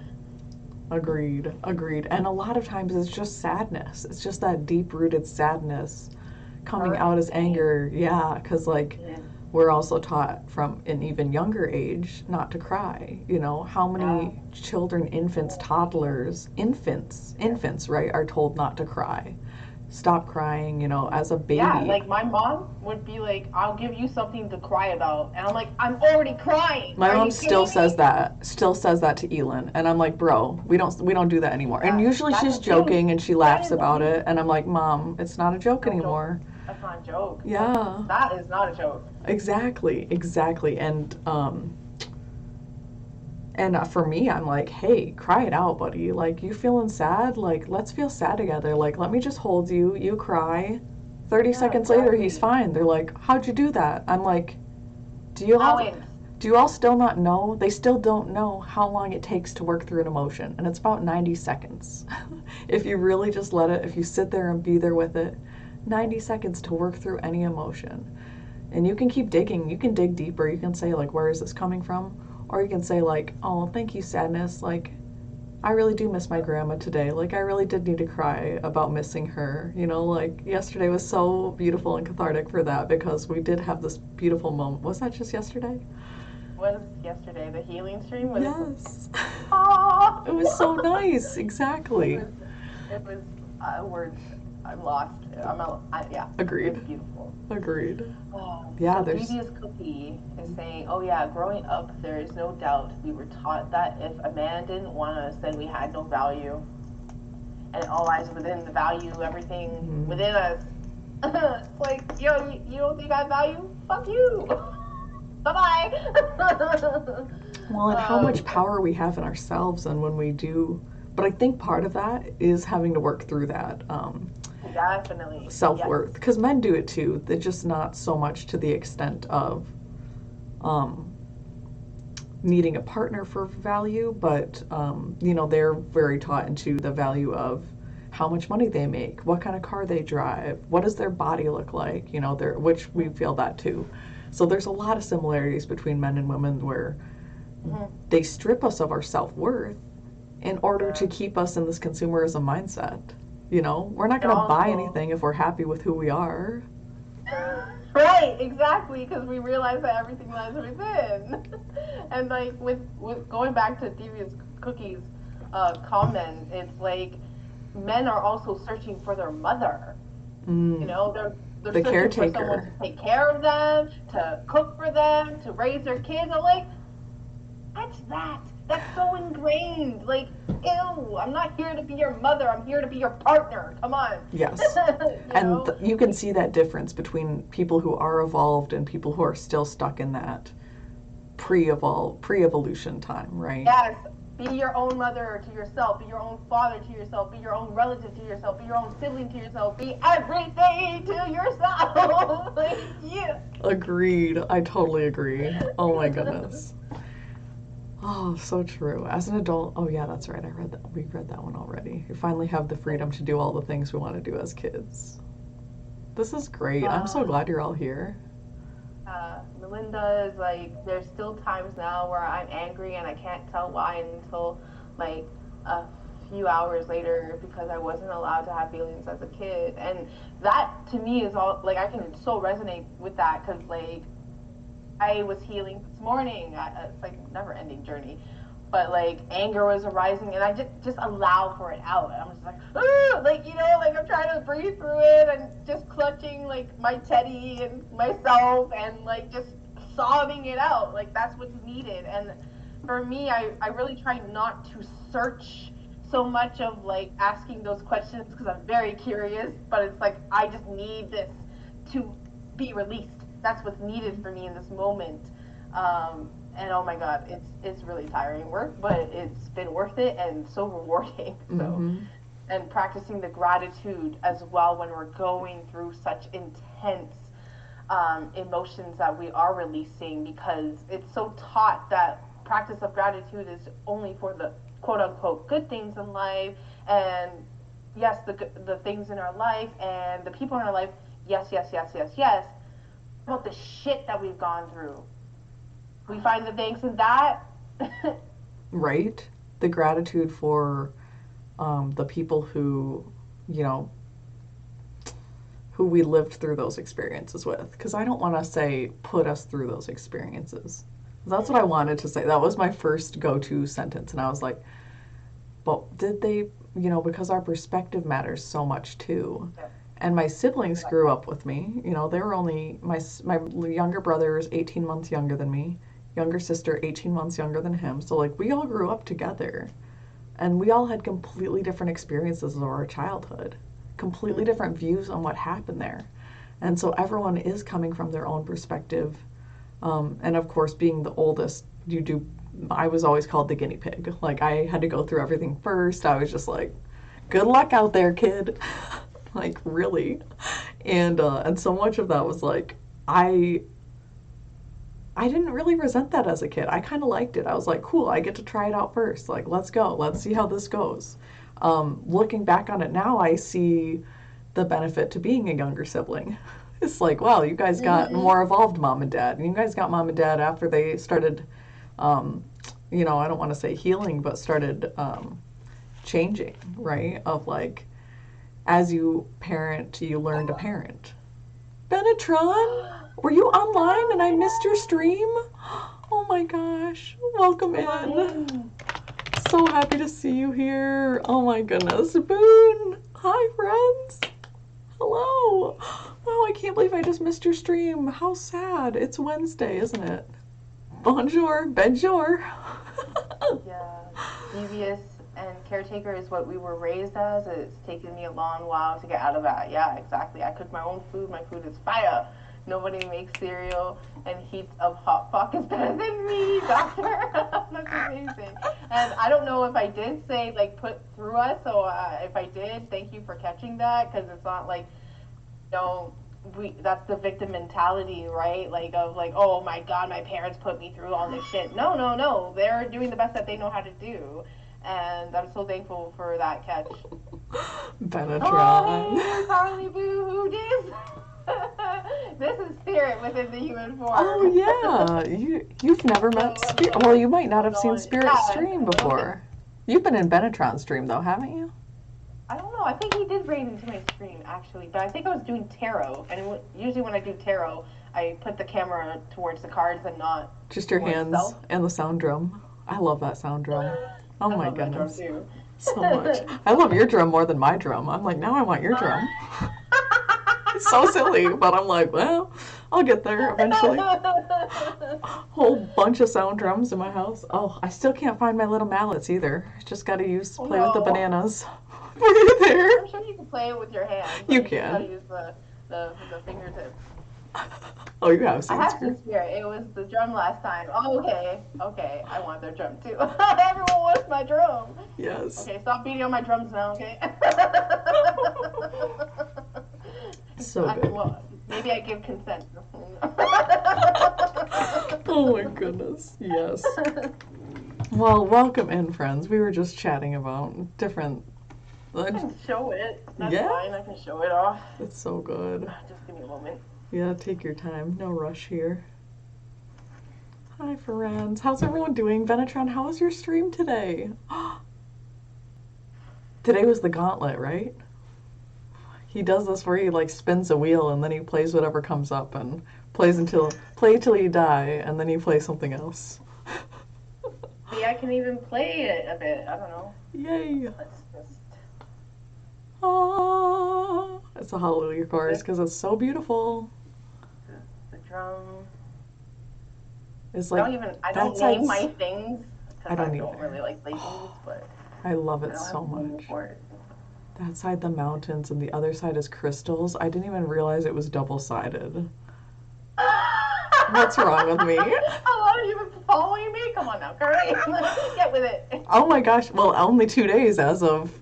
Because my stream decided to unfollow you. So mad about that.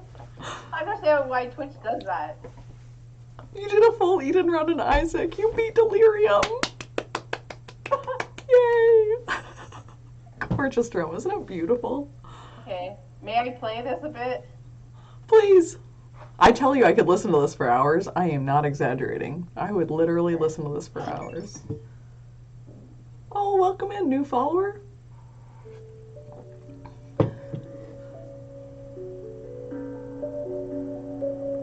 Playing it on my lap, so it might not be coming out That properly. sounds very nice here.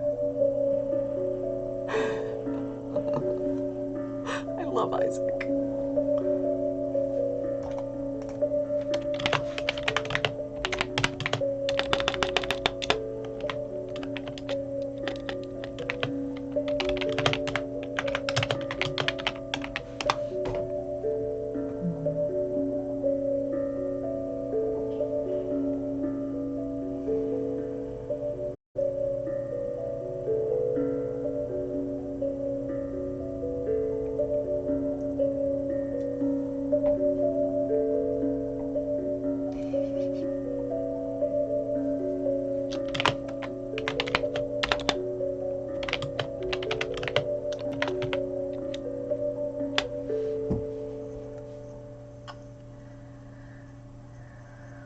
Oh, I'm so glad, Holly.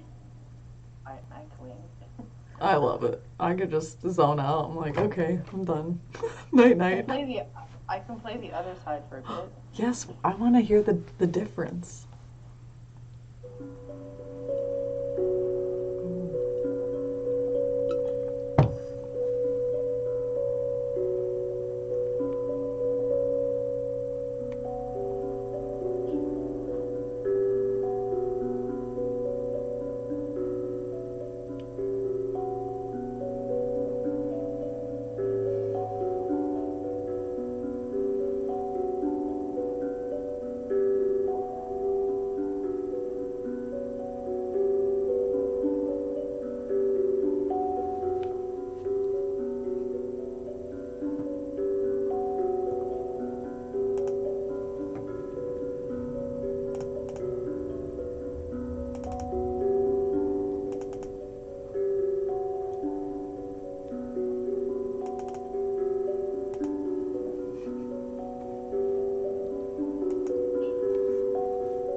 Thank you.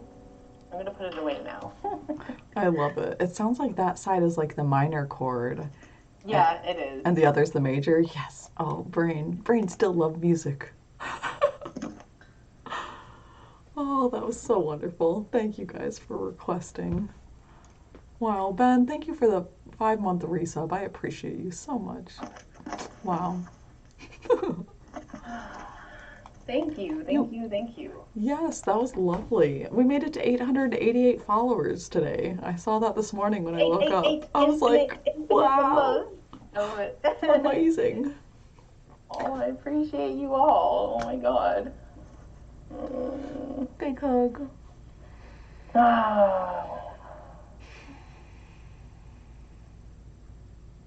Thank you, everyone, for being here.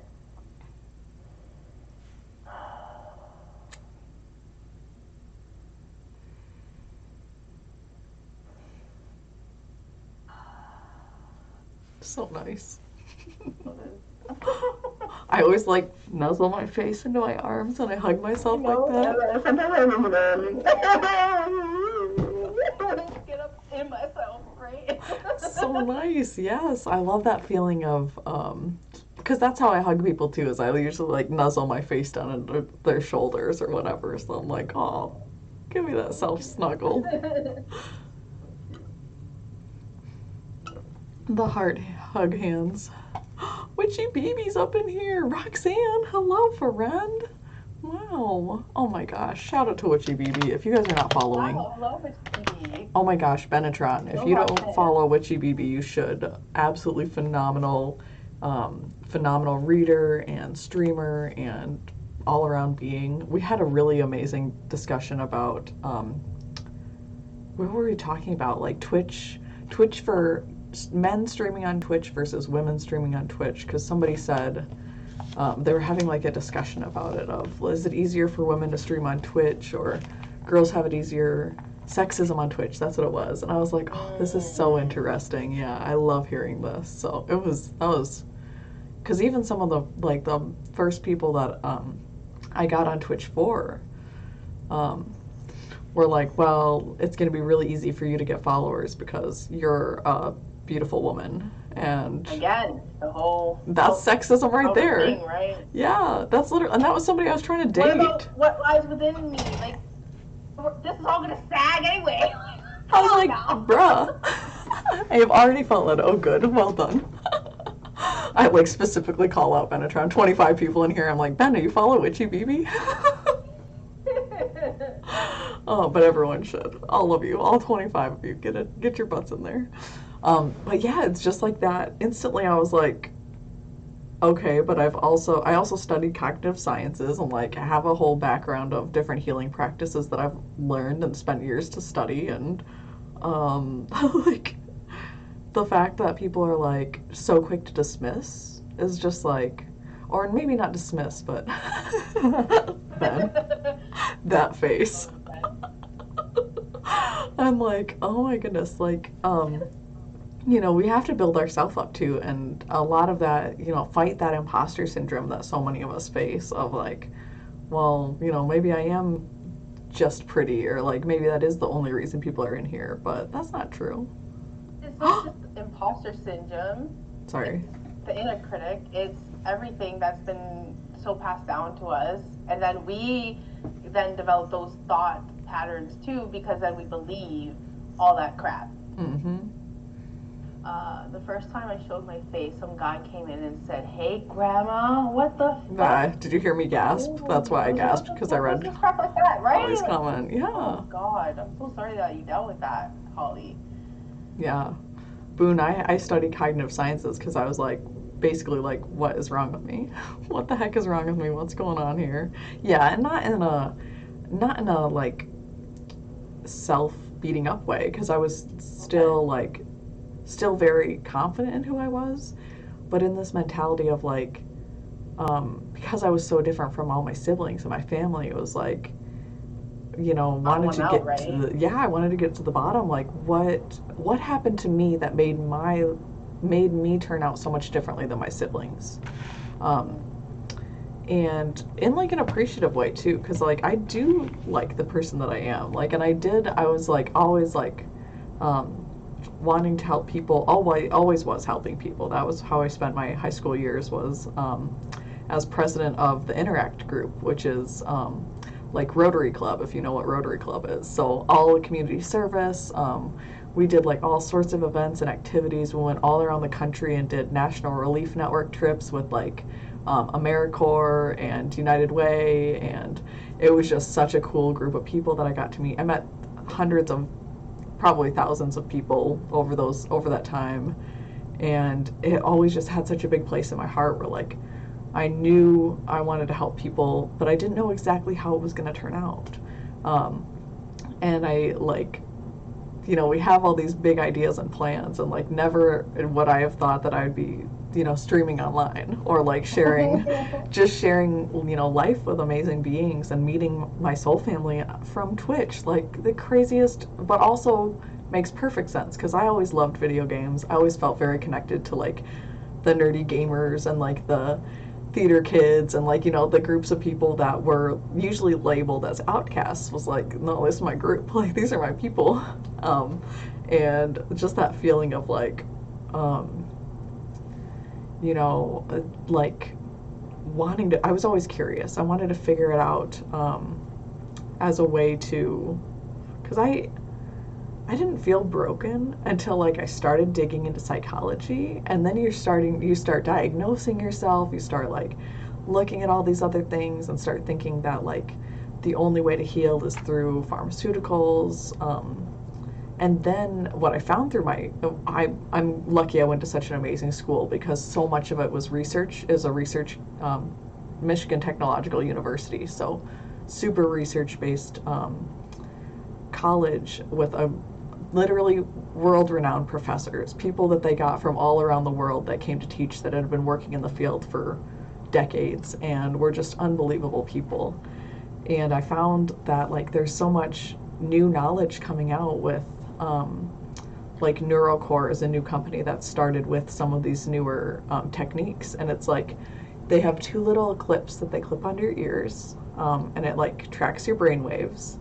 And then a sensor that you, like just a little Velcro belt that you wear around your stomach, and it tracks your breath. And so it's just training your body to sync up your breath and making sure that you're breathing consciously and deeply enough and in a relaxed brainwave state. So you're retraining your brain and your body to breathe more consciously. And it's been proven, they have proven it now to, I don't know if they use the C word, if they say cure or not. But, oh yeah, Roxanne, I'll gladly get into that. But to treat ADHD, anxiety, depression, like all of these things that we think are only cured with medication, and they're doing it with breathing, exactly. And you get to watch a movie. It's all scientific. They track your brain waves and make sure that you're really developing in the way you want. And it was such a power. I did about halfway. I went about halfway through this program, and then my insurance ended. So I like turned whatever the age was, 24 or whatever, when you no longer are under your parents' insurance. And so I only got about halfway through it, but just realizing how important the breath is, and like I should be breathing more consciously now, even. And like there's so many breathing exercises. There's like shamanic breathing. There's like the square breathing and all that other stuff. And like for me, with my uprooting process, I remind myself to breathe through it, and that's so healing during that process. And like meditation, it's like the focal point is the breath. And it's something that we so take for granted that like Excuse me. Is that a sneeze? I like drank too much water too fast, and then I was like, I'll just drink a little more and it'll soothe my throat. And then I was like, I still got a cough. I'm like, I'm good. Glad you're good. Yeah. I was like, I thought it was a sneeze, but I guess I like the whole like run to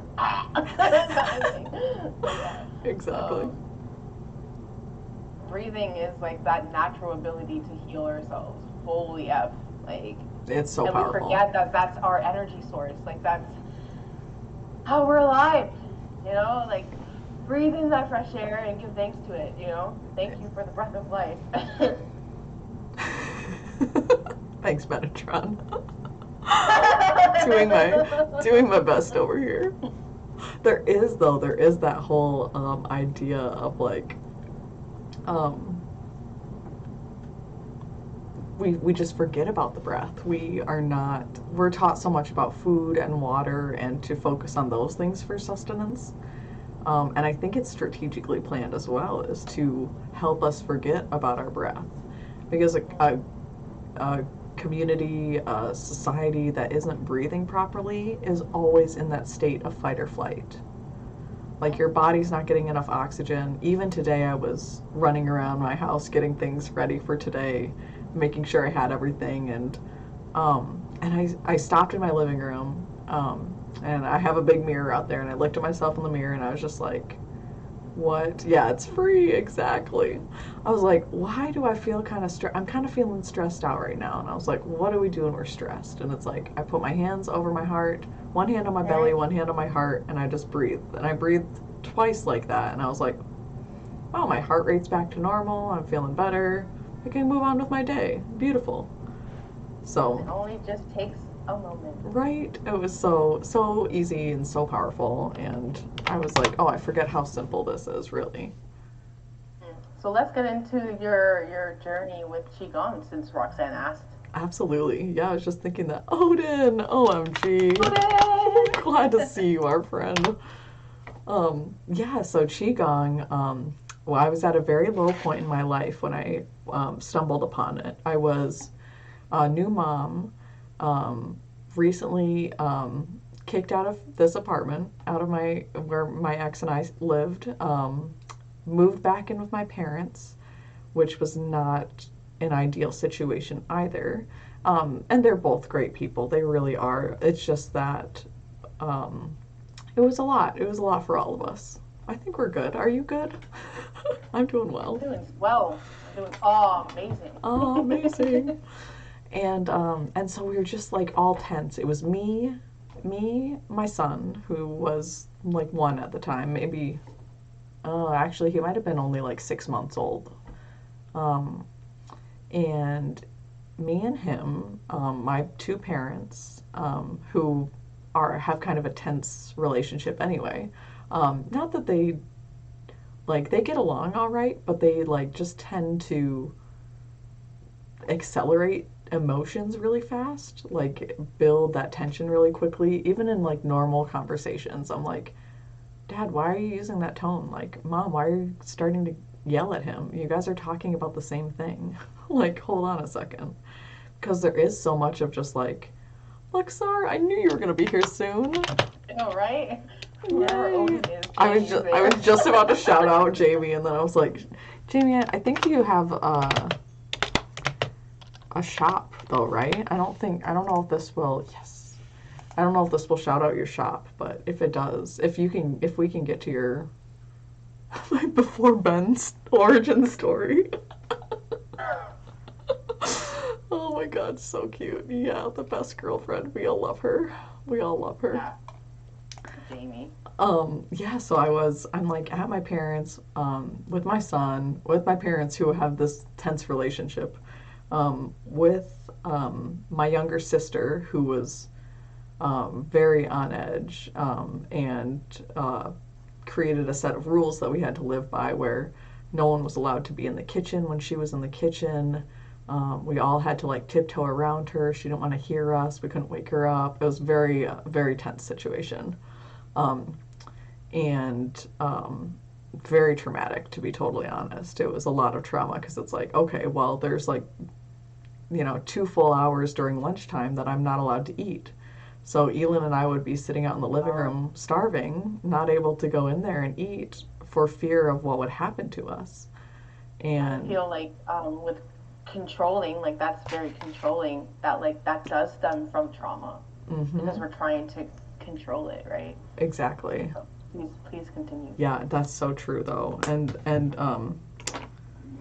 So, and then on top of that, my younger brother was also living with us, and he's so sweet. Well, was he still living there? He might have. He was just moving out, moving in with his girlfriend, which was good because we needed the space really. And it was just a lot of tension all in one house. We didn't know how to properly interact with each other. I was going through a healing journey of like being broken up with, and trying to figure out like how to start life anew. And so I was just like really low. I wasn't doing much other than like the bare minimum. Wasn't working. I was working 1 day a week on Sundays as a spiritual teacher, actually, spiritual mentor. And this was pre-COVID, and just before COVID. Well, maybe the summer before, August 2019 probably. And I was just like, didn't want to do anything, didn't feel like I had the energy to do anything, and ended up, I was like, had just started meditating too, like maybe the year before this was when I got into meditation a little bit and was doing a lot of guided meditations. And I was just like feeling so down, feeling like in pain all the time. Like if you guys go through a deep depression, like there's so much physical pain and like muscle aches that go along with that. Like you really don't want to get out of bed. You feel like you can't almost. I was getting sick all the time because I was so at this point of like just depression that I was just, my body was physically creating illnesses because of the stress going on in my mind. And it was so much, and I was finally just like looking it up on Udemy, which is a great website. I'll type it in here. It's an app, it's a website, but it's basically just like an online academy of any classes you could want to learn. And so I was on there and I was looking up, I think I just searched healing. I was like, there's got to be something that's just going to help heal me. healing. I don't know exactly what I searched. I think I just searched the word heal. I was like, somebody help me. Like, I will pay $10 and I want a course that's just going to help me heal. And I don't know what it's going to be or who's going to help me, but I was just guided there to do that. And when I searched that, one of the first things that came up was this course called Qigong for Health and Healing. And I'll just type it into chat now so you've got it. And I was like, what's this? I was like, normally when like I want to learn a new practice, I want to learn it from a person who's like in the culture, who was born into the culture, who was raised into learning something. And this one was different for me because you know, it was a random white man. I was like, I don't know, is this cultural appropriation? Like, I felt kind of uncomfortable with it at first. Um, and but I started I looked into the course, I watched the preview, and his voice was so calming, and it was just like this beautiful meditation music in the background, and he had this sense of like peace about him, and I was like, that's what I want. Like, I want this peace. I want to feel like just okay with wherever I'm at. I don't want to feel like I can never do anything right. And so I did like the first, I can't remember if the intro had like a few moves in it, but I'm guessing it did. Because as soon as I did a little bit of Qigong, it was like this, I don't know, it just felt like, oh my God, this is so simple, but this is what I've been looking for. Like, my chronic pain started going away. I started sleeping better. I was able to like move my body more freely. Like, I didn't feel like the joint pain or the chronic pain went away. I broke my tailbone as a kid and never told anyone about it. And so I just kind of like lived with that pain for my whole life. And Qigong just like refreshed me. It just was like literally felt like, you know, you do a couple easy moves and you can feel the energy moving through your body and through your spine and through all your internal organs. It's so weird because like you could even do the 10-minute seated practice. Like, I did it in bed, and my stomach would start digesting. Like, I would hear my stomach like grumble all happy, and I was like, oh, like, wow, I feel so much better. Like, so there's all these weird physical reactions that your body has to it, and I'm like, there has to be something to this, right? Like, this isn't just in my head. This is actually way more, because I've done yoga since I was a kid. My grandma, when I was 5, taught me yoga, and I loved it. I loved just the few simple poses we did, but I never liked the full flow. I was like, I don't want to do sun salutations. I don't want to wear myself out doing yoga. Is Discord dead for y'all? Oh no, what happened to Discord? Oh, I don't think Hopefully not. Okay, never mind. Okay. I was like, oh no, did we disappear? Oh, thanks, Ben. All right. I was like, I was oh like, shoot. yeah, that's how we're talking, so You know. if that goes away. I want to state, like, Carly has really inspired and motivated me to get back into Qigong. I'm so thankful for that, and then also into Tai Chi. And I want to touch on, like, when you were experiencing that, when we're depressed, we're also like, there's a lot of stagnant energy. So when we start to move our body in a very gentle and mindful way, that is moving that stagnant energy out of us and releasing it. Absolutely. Agreed.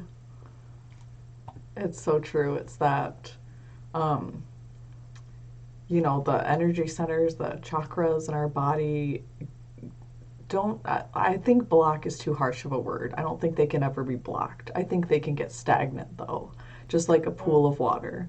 You know, you have too many leaves in your pond and the water can't flow anymore. And then you know what you get is bugs and mosquitoes. A bunch of crap that you don't want. Like, you've got to open that flow up so that you can let all those channels open, that pathway back to source, to spirit, really, really open up so that you can feel that goodness come to you. Because we can pinch ourselves off from that, you know. Yeah, and what I really do love about Qigong and Tai Chi is you really feel that movement of energy, not just within, but like through your body. Like, it's like this tingling sensation of energy. Like, I'm sure you can resonate with what I'm saying. It's like, what? Even when Yes. I stretch and I hold a pose for a moment and then I come back down, I can feel the energy coming out of me. It's such a cool, interesting experience. Agreed. And as you tap into that, like, and do more of these practices, you can feel the energy more. You know, you're more in tune with your own energy, with other people's energy. Um, I found it's helped me with connecting to other people too, where I don't feel um, like I have to take on their energy anymore. Like, and you and I have talked about this too, where we can have these awesome discussions and we don't have to take something the other person's saying personally. You know, we can say, like, and we can call each other out like we do. I said that in my earlier stream this morning. I was like, yeah, like, there have been moments when I'm like, oh my gosh, I don't know if I can be friends with Spirit because we disagree on this or because we had this argument. I'm like, I gotta run and hide, right? This mentality that's like, oh, I Right? gotta go. I burned that bridge.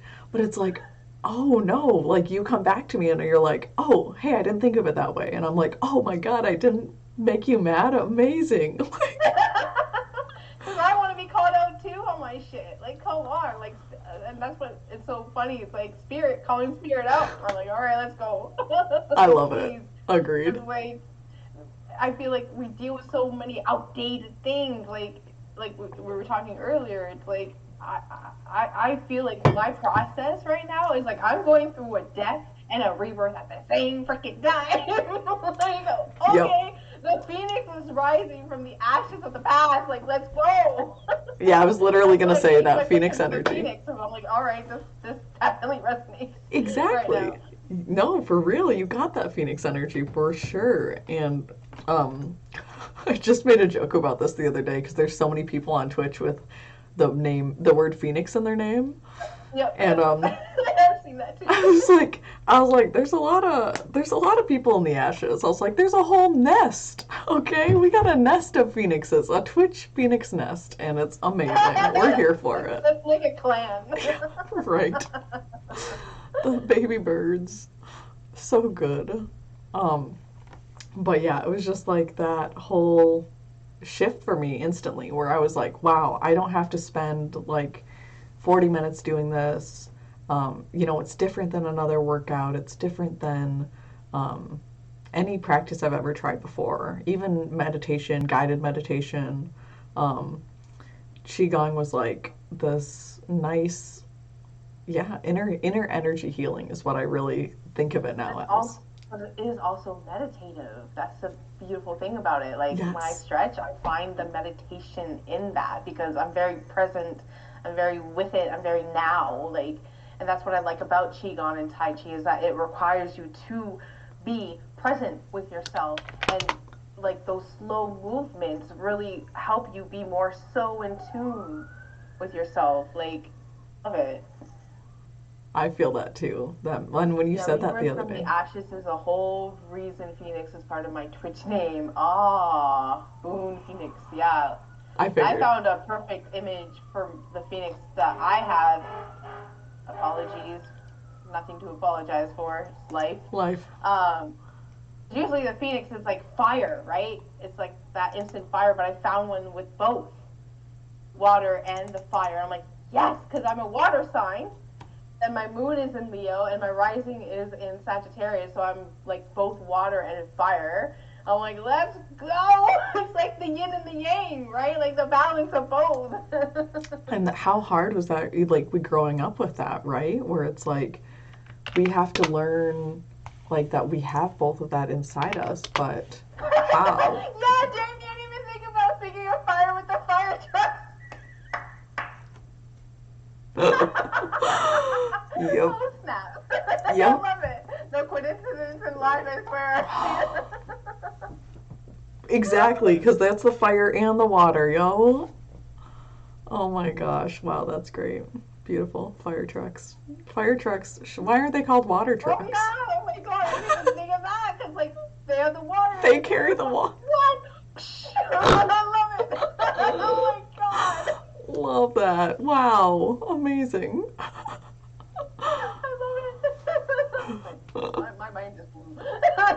synchronicities that align. Oh my god. The synchronicibuts.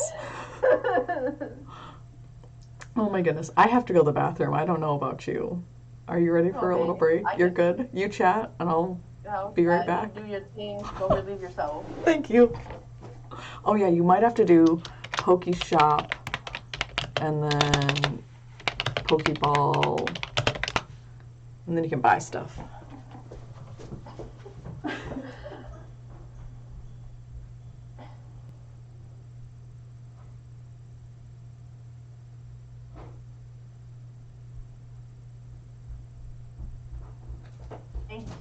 Thank you for being here. And I guess, you're welcome. Not a comfortable thing to say. Hi, who are you? My name is Spirit. My handle name is Spirit within the human form. If someone could give me a shout out, that would be great.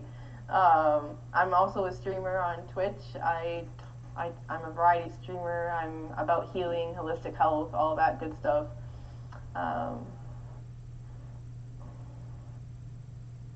For asking.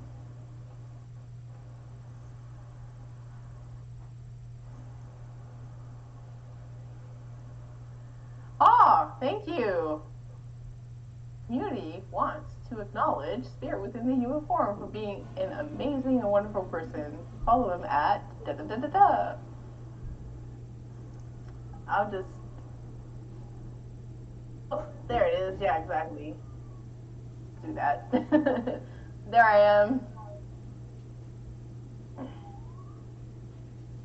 Jamie and I have the same color in our name. I love it.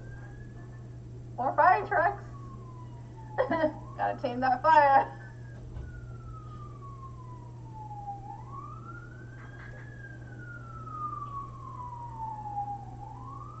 Because when you play with fire, you tend to get burnt. Teal for life. Yes, teal and purple for life.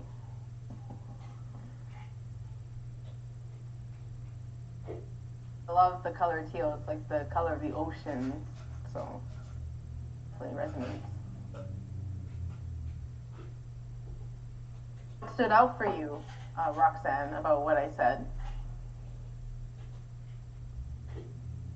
Do you do any form of Tai Chi, Qigong, or of any kind of movement? Because that's the thing. It's like, it doesn't matter what the movement is that we do for our body. We need to just move our body to really move that energy to release it. Yeah, it really is, Jamie. I love it so much. It's like, purple is that fire, and then the teal is the water. So it definitely is a beautiful combination for sure.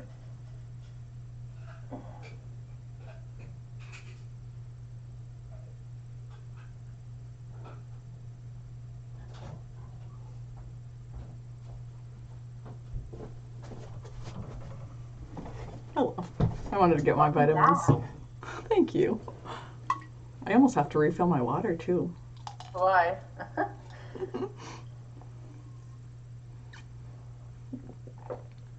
Please hydrate, preferably with water. Yes. Stretch that body. Please take your pills, supplements, vitamins, and nourish yourself. Oh, yeah. You're gonna try and drown us now, Jamie? Hydration. Hydration station. Thank you for the welcome back, Neo. Right now, I'm looking for guided meditations that focuses the breathing. All right. How have you been finding that? And yes, I want to tie into that again of like Tai Chi and Qigong, really with that focus of being present and the movement of energy, like those slow movements. It aligns with the breath. It really does. It's such an interesting experience to experience because it just happens so naturally when you're doing those movements. Have you found that as well, Carly? How just like you're in basically doing your own meditation through the stretches, through the movements. I feel like for me, I can still stay in my head, like even if I'm doing the practice, like especially if I'm streaming it, because I'm like oh, do I look okay? Like, there's so much of like, how do I appear on screen type Or mentality. make sure that people can see what you're doing. Like that's what I was dealing with too, with like doing the self love and self care. I'm like, I can't do this anymore. This is my me time. I tend to prefer to be unplugged and really spend that time with myself. So it's like I kind of just decided to let it go so that I could do that. Yeah, I love. I really enjoyed it, but I also was like really noticing like making sure that people could see what I'm doing, and then there's those comments that come in of like, oh, look at all the angles. I'm like, why are you viewing me like that? I'm not here for that. I'm here to, show you what I do. Right, and what might help you too. But yeah, I find that I love Insight Timer. I just typed it into the chat, but that's been a really great. Yeah, these are all martial arts, or I know. To say like Tai Chi and Qigong is a form of martial art. I love all martial arts. Yeah, I've always loved karate. I've actually did a little bit of jujitsu and a little bit of boxing in college. Like I love it. I actually could. Wait, what did I miss? God. You won the giveaway that you tagged her in. Oh my god. Are you serious? That's so cool. Oh my god, that freaking blows my mind. What the heck? Congratulations. Like what a great birthday present, eh? Like happy birthday to you. See, I can't give you I was like, oh, I'd go out to dinner with you on your birthday. This is even better than me going out to dinner with you. Amazing. Maybe not. We'll have to do that at some point too. That's amazing. Which giveaway was it? I'm sorry that I don't even remember. I'm like, what did you win? Tell us. What'd you win? So exciting. I'm curious now. It was a good birthday gift, yes. Oh, that's awesome. That makes me so happy. Yeah. That. Curious to know what it was now. I know. Me too. Yeah, I absolutely love martial arts, though, going back to that question. I think Taekwondo is amazing. Krav Maga is something I really want to get into. Actually, Phasmo is one of my moderators. I think he's working today, but absolutely does Krav Maga and has like showed me like some of the moves and like what the practice is like. And he's like, I think you'd really like it because it's like self-defense, but in a way where you don't need, it's not weapon using, or you're not using force. You're using another person's body weight against them and like using certain holds and certain moves to keep yourself safe. It's not about necessarily injuring another person, but protecting yourself. And I'm like, I love that. Yeah. It was the tote with the snake, the rooster cards, and the silver circle ring. I was going to say that. So my best friend growing up, Chelsea Bassett, I love her. Sorry to just dox her on stream. My God, what a dingus. She's amazing. She makes the rings and started making jewelry. My brother got into jewelry. She moved up to the Upper Peninsula where I was used to live. And her and her partner and her dog, who I've known for like my whole life, she started just making jewelry, getting into it, following her dreams. Oh my gosh, yeah. And it must be one of her friends from up in the Upper Peninsula who made who does like the screen printing. It looked like with the tote and the cards. Oh my God, that is so awesome. Yay! Yeah, I've bought a couple pieces from Chelsea. I don't know if I have anything on me right now. That was so. She's so cool though. Such an amazing being. I do not have anything here right now, but yeah, her work is gorgeous. She has learned some amazing things with metalwork, and yeah, I butts both of their work. Good job, Buttsbot. Buttsbot always chooses the right word. Or not always, but just getting their butts in the way of the conversation. Let me just butt in. Buddy, I was about to say that. Mom jokes. They live in my brain rent free. Yeah, and back to like karate and martial arts, it's really for me, I really like the sparring aspect of karate because it wasn't like it was that self-control not to hit, just to touch, like that way of like non-violence, and that's what was instilled, like the teachings of it is like, this is not to be used to harm another, this is to be used to defend yourself. Mm-hmm. It's like this quote that I love, I believe from Bruce Lee, of like, I want to be like, is it a warrior in a garden instead of a gardener in a war? You know, like I want to be tending my garden, which is basically what I'm doing within myself. Like I'm tending to the garden within. Hey, Demi, welcome in. I didn't know it was you until now. Well, hello. That's what we need to, teach people and remind people that we need to really tend to the garden within ourselves for it to flourish. I just saw this I was like, title. oh yeah, duh. I forgot I put that in Awesome. there. He pays attention to the title. Like, It's a friend of all of us. It's Spirit. yes, PBG. Look at PBG. Look at your beautiful diamond. when I joined, I thought it was a friend of Carly. We are friends. We're still siblings. Yeah. But we're all friends. We're all friends here. All connected. So yeah, exactly right. Mm-hmm. Definitely. How's your day going, PBG? Prince Boy Gerald is a hilarious late night streamer. There's probably, if you haven't seen my clips channel on my Discord, you have missed out on some funny PBG clips. He got scared one night. It was hilarious. Oh, I guess my Discord doesn't work.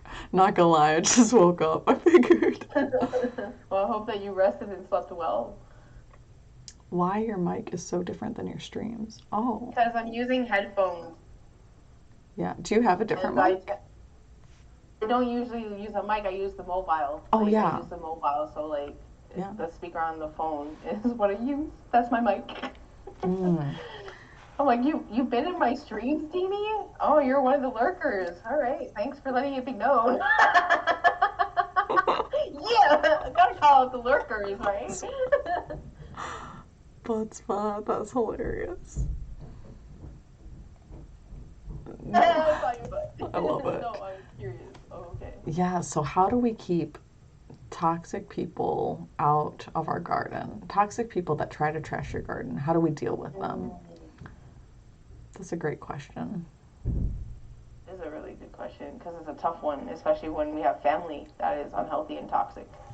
And yeah, I guess this is tying into that reel that you sent me on Instagram. Oh my God! So Carly sent me this reel about like, was it like basically being the one to not just heal my trauma, not just heal from my parents' trauma, not just heal from their parents' trauma. It's to heal the traumas of humanity. And for me, I had to cut out my family in order to do this because they were just bringing me down. I tried to make my father proud, and nothing I ever did was good enough, and he let that be known. And I was like, fuck this, because I know that I'm good enough.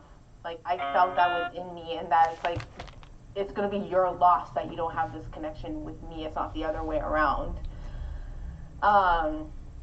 So the reel kind of really touched on that like, sometimes we cannot heal when we're with our family.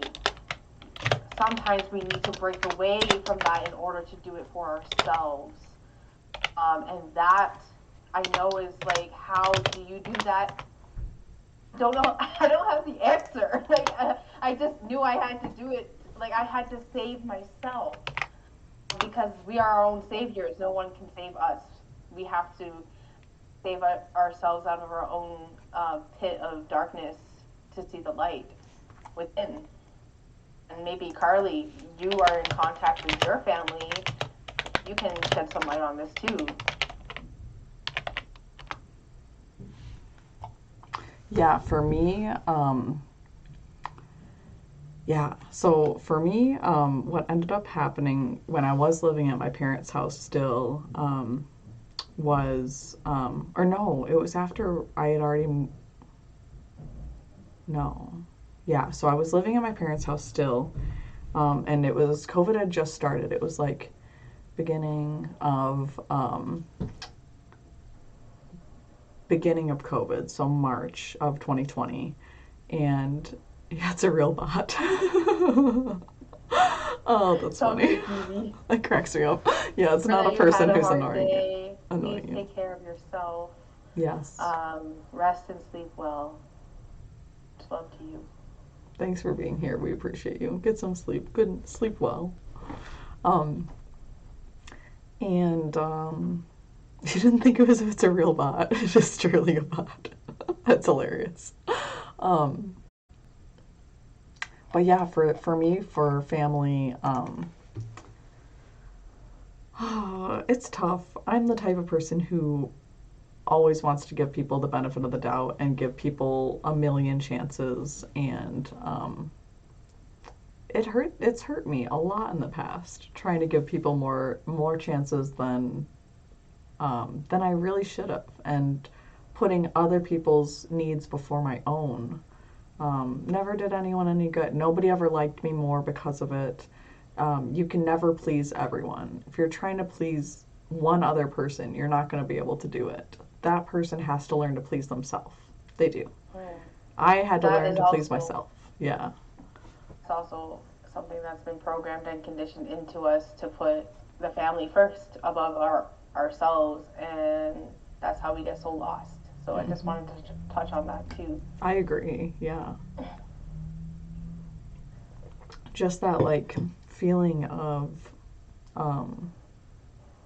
the pressure to control other people's happiness, to try to act in a way that's going to please everyone is just exhausting. It just burns us out. And so, for me, I can have, like, even my sister who ended up, I met up with Elan's dad finally in, I think it was April actually, so it was just after COVID started. We met outside. He was wearing a mask. I had been quarantined for the entire time. So we were outside and at a beach, and we finally met up. He finally got to see Elan. It was a really nice moment. My sister and my mom ended up driving by this beach just randomly and seeing us, and because we had broken quarantine and they caught us breaking quarantine, my sister, we gotta set the boundaries. Setting boundaries is self-love. Yep, I was gonna say, like, when we say no to someone and or to others, it is us saying yes to ourselves and putting ourselves as priority, because it need to be the priority for ourselves, because no one else is gonna set that priority, for us. And I can't even imagine as a parent doing that, like, having to do that for ourselves when, we're parents. So you can even maybe touch on that too. Totally, yeah, because that's probably the hardest part for me, is like telling Elan no, or telling Elan when I need a minute, because as parents we do, like, we can pretend like we don't and be like, no, I'm super mom all the time and I'm on it and all this. But I think part of being super mom is part of being able to talk to our kids and just say, like, and I'll do it in the middle of playtime. Like, we'll be playing and something will, like, some thought will come up in my head and I'll get stressed out. And I'm like, mommy needs a minute. And he's like, okay. And, like, he'll back off. He'll, like, let me do my thing. He'll usually hug me or, like, put his head on my lap or something, like, sweet. And, like, it just be, like, that minute to just, like, breathe. I do the same thing, hands on my heart, hand on my belly, and just, like, let myself fill up with air. Bring myself back to groundedness, to this moment. Because usually when I get in that place of stress, it's because my head went to, how am I going to pay for rent next week? I know somebody brought that up. I literally don't know at this point. Like, my paychecks are on the wrong weeks, so I'm getting paid the week after the rent is due. So it's like all of this, and it's 555. And all of this is like something that doesn't need to affect my present moment. That doesn't have to bring me down. And the more that I get myself all knotted up about how I'm going to do it, the universe has figured out the how. It's our job to align with that energy, like I was saying before, to get ourselves in that good feeling space, to feel connected, to feel supported by this universe, to know that, like, out of all the beings that could have been born, we were born. Like, there's this really great line in the song I've been listening to, and it's, how many people had to survive so you could arrive? And it's like, yeah, how many people had to live their life in the exact way that would create you as a being and bring you to this planet? And so this whole idea of, like, how do we handle people that are toxic in our life? And for me, so I pulled up that picture that you were talking about, that reel. If you are on a healing path, this is for you. It's not your job to awaken your family. Read the caption. And the caption is, if you, I mean, I'll read it if you don't mind me reading it. And so this is from Rising Woman, by the way, really wonderful account, a lot of insight there. So Rising Woman says, I grew up in and out of foster homes from the age of 3 to 16 years old when I moved out on my own. Yet when I spoke to my mother in my late 20s, she denied this reality. I was shocked and devastated. I actually had to write out a timeline of all the homes I bounced around to and my life story just to find my center after feeling so gaslit by our conversation. After that experience, I chose to do my healing work without her involvement and accepted that she didn't have the strength to face the past. It was her internal guilt and shame that prevented her from facing reality. And with that understanding, I have created space in my heart for compassion and forgiveness. In any family system, there is usually one outlier. The outlier is the one who wakes up and commits to breaking cycles of inherited family trauma, dysfunction, or chaos. Chances are, if you're reading this, in your family system, the outlier is you. There can be a sense of loneliness from an outlier because usually the person waking up will often have to move through the grief that comes anytime we step outside of a relational pattern and shake things up. When we begin to make changes, we might think it's important to share what we've discovered with our parents or family members. We might think it's up to us to help them see where they went wrong, or for them to reconcile the ways in which we felt unloved, abandoned, or unsafe with them. But the truth is, this likely won't turn out the way that you hope. Most of the time, parents are not able to hold the space for this type of feedback because the internal guilt and shame or shutdown response is so active. People wake up in their own timing in accordance with their path, and it's not your job to get them there. And the reality is, you don't have the power to do so. Part of the inner work is learning not to make meaning out of other people's choices, even when their choices hurt us. Not everyone will understand your healing journey. Don't waste your precious energy trying to get them to see the world through your eyes. For now, work on building a life for yourself that feels soul-fulfilling. You deserve that. What does that bring up for you, is the last line. Oh, that's like a question I think we can dive into. Yeah. And again, like, when I read it, tears were streaming and they're streaming now, and it's like, it's heavy. It's really heavy of, like, holy F.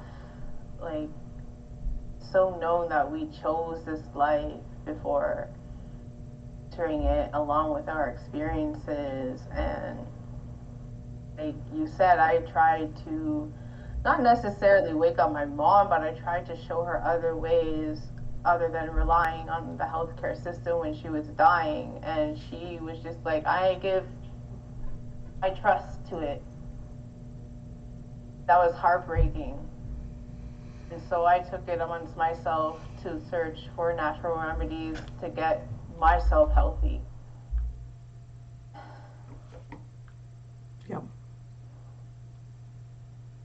just like, I had to watch her die. I had to watch that and just allow for it. That's what we need to do, is just the allowance of someone who's so stuck in their programming and their conditioning, because that's love. Yeah. Heart shattering as it is. Mm-hmm. And then, like, with my father, I tried to,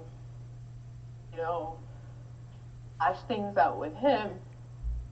And I felt like I was, again, being the parent in that connection. I was apologizing for things that I had no reason to apologize for. Like, I was a fucking kid. And then, he brought up his upbringing of sexual abuse and sexual assault and abuse and all of that. I thought, this is the time to bring up his partner doing that to me, sexually assaulting me.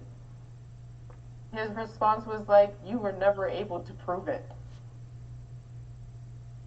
And then he's like, I can't have a connection with you, you're dead to me. And I'm like, okay then.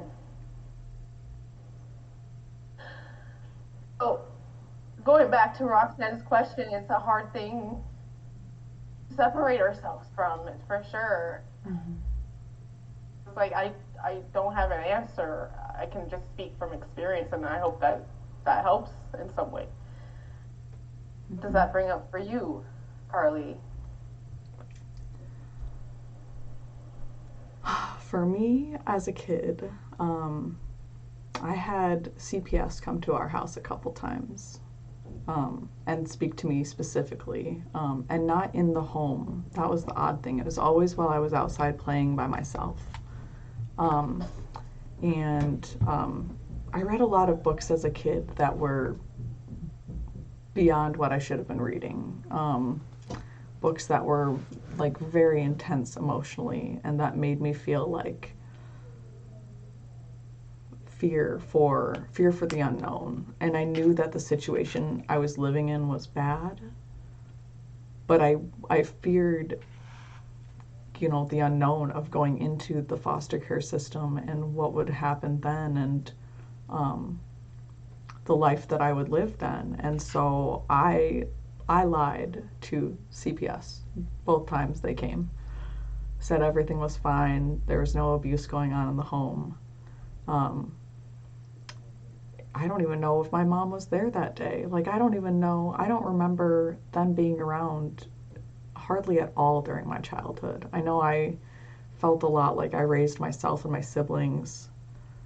At one point, this random old couple came to stay with us, and I don't even know who they are. My parents don't even remember this, but I know they stayed with us, and they were watching us, and the old man said that my parents went to Florida. I remember that specifically, and I was like, why would they go all the way to Florida without us? So I don't think they did. I think he was lying to confuse me. But I specifically remember this, and I don't have a lot of memories of it, but because I was so young, I remember learning to whistle at the same time. And so I was like 4 or 5 years old, maybe older, but can't exactly remember. And as I was talking to, I keep on having this memory has been like very ingrained into my head, and I couldn't remember why. And then I was talking to my therapist one day, and she had asked if I was ever sexually abused. And as soon as she asked that, like, this memory came up of this couple that stayed with us, and something happening, and I don't know exactly what happened or what I did, but I remember like doing whatever I had to do to protect my siblings, and just like putting up with whatever sexual abuse did happen. in hopes that I was protecting my siblings. And like, okay, well, if you do this to me, you're not allowed, you cannot touch any of them. Like, if you touch them, I will kill you. Like, was like my mentality. Because I've always been extremely protective of them. And as an older sibling, that comes in that nature, can resonate with that. Right. And yeah, for most of it, it wasn't a lot. At least it wasn't like as much physical abuse as I know a lot of people did go through. But, and isn't that funny how we like justify our life like that? Like, oh well, I know other people have been through worse, so I'm fine. But I really did have to, and still am working through a lot of that guilt and shame of not being able to protect myself, even though I was a child, and recognizing like that I did actually show a lot of strength in that moment, and I did like feel as though I was, you know, I knew I was doing the right thing for other people, but did I put myself first? And so now it's this whole relearning of how to put myself first, but also like, my mom used to scream at us, scream bloody murder is what I used to say. And it used to be like terrifying growing up, where I slept better with somebody. I had a lot of night terrors and a lot of connection to the spirit world. I saw a lot of ghosts and a lot of unexplainable things that nobody could ever tell me about.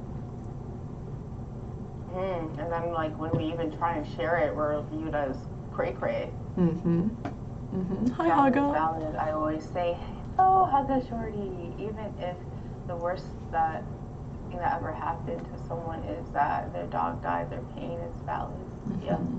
Thank you for the hugs. And with you sharing, like, CPS, I believe that's what. Oh yeah, Child Protective Services. Yeah, like that reminded me. That share reminded me that Children's Aid Society, CAS, visit me while in school, and then I would be taken out of class to like meet with the workers. But I don't remember anything that took place in those meetings, and nothing really came of it. Like these people were in my life for so long, and then living with my dad and all that happening, like alcohol, verbal abuse, fighting with my dad and his partner, and all of that, and then got put into care. I got put into care at the age of 14, turning 15, and it was like in June because my birthday's in July. And I didn't even find out that this was happening until the day of it happening. The only reason that happened was because my dad and my stepdad were having a fight, and then John blurted it out. And then what? So they knew? My sister and I were separated. My sister got to stay in Toronto, and I was like put out in Keswick, which is like an hour away. So it was like I felt so many things, like unwanted, abandoned, all this shit. And like then it was like it's your fault. Like the fuck? Ridiculous, yeah. Oh my goodness. And then I'm so thankful that like I didn't get put in like that person who shared their story of like, and that's another thing I want to talk about is like kids that go into the freaking foster care system so young, bounce around every freaking where, and they lose themselves in it, and then they get they resort to the drugs, they resort to sex, they resort to all these things because there's a fucking lot to deal with. Yes. Not only did your family not want you, but other families don't want you too. For fuck's sake, man. Yeah. And then even like in the foster care system is not the greatest. Abuse still happens in foster care. There's foster parents who only care for the fucking money of it. That's what I dealt with my first foster home. She was old enough to be my grandmother. And she would just force us out every day with $5 to fend for ourselves. So what am I gonna do? I'm gonna freaking act out. I'm gonna try and get the fuck out of there because I don't want to be there. I don't know anybody. Like, you know, Yeah. so uprooted from all that I know yet again.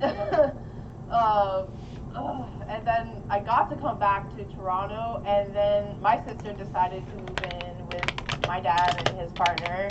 And so then I got to go into the foster home that she was in, because I got to meet them before that happened at my sister's birthday party. And they, I guess, took a liking to me because they were hesitant. You want to talk about broken, damaged, whatever. Oh my God, the anger that I was dealing with, like, holy fuck. Like, I was just like, fuck the world, fuck life, like, why the fuck, like, fuck it all. Like, I was just like, ah! You know, and like, took me in, and they put up with a lot of my shit.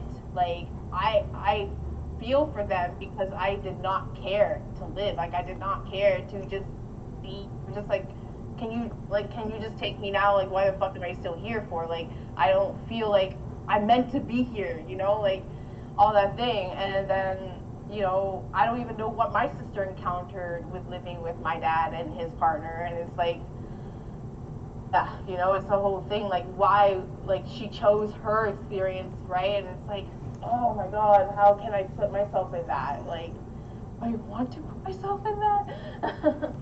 So. Right. Yeah. And for me, it was like, or I guess what I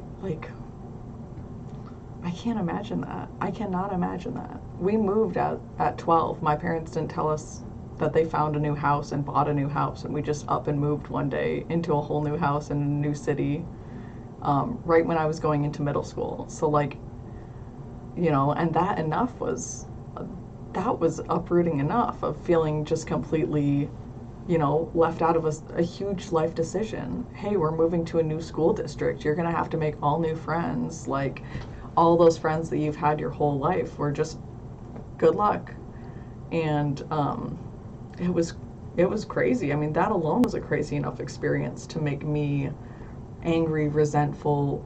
And I think so many kids are forced to feel that way because the parents think that they're just kids and they don't need to be let in on these discussions. Yeah, exactly. Like, and I think that's such a crappy way to look at our children. And then we expect them to just all of a sudden, when they turn 18, be amazing adults. And it's like, Yep. you never gave me any freedom, any responsibility in like a good way. It was always like, Right? clean up, get outside, do what I want you to do, don't bother me. My sister broke her arm. It took my parents 4 hours of her crying to believe her and take her to the hospital. 4 hours, because they were partying and drinking and they didn't want to stop. And it's like, what, y'all? Like, can you, like, the things now that they look at me for saying or doing to my son is like, do you guys not remember how you raised me? Like, they hold me to this new standard, which I think all parents today are held to. This, like, Instagram standard or this, like, social media standard of, you know, have all the balloons and have all the birthdays and don't forget to do a smash cake. And are you doing the pictures with your kid with the numbers next to it and, like, all this stuff? Like, every month, like, you're supposed to do a new post and talk about all the things that they changed. And it's like, dude, my parents don't even barely have baby pictures of me. Like, you know, my parents were so busy trying to get me to stop crying because I was colicky, rather than being like, oh, maybe she's colicky because she doesn't feel loved or cared for. There you are, Kata.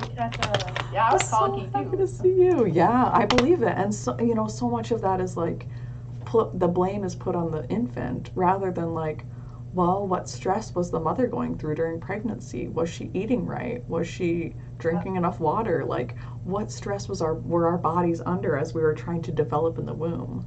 My mom was was in the middle of getting a divorce when she got pregnant with me and married my dad, like 5 months into my pregnancy.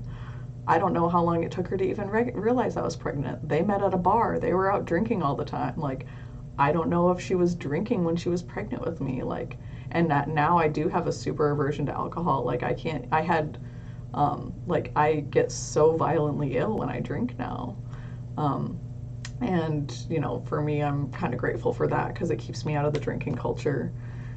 But it's also like, you know, how much of our life do we not even know about? And like, for me, I'm like, I don't want to dwell there, because we could get stuck there. We could get stuck in that, who hurt me as a child, and how did that lead me to be who I am? We could totally get stuck there, and I think most of us do. It's like kind of what I was saying with therapy, where we talk about our pain, Are we talking about our joy? Oh, thanks for following, Boone. Yeah, right?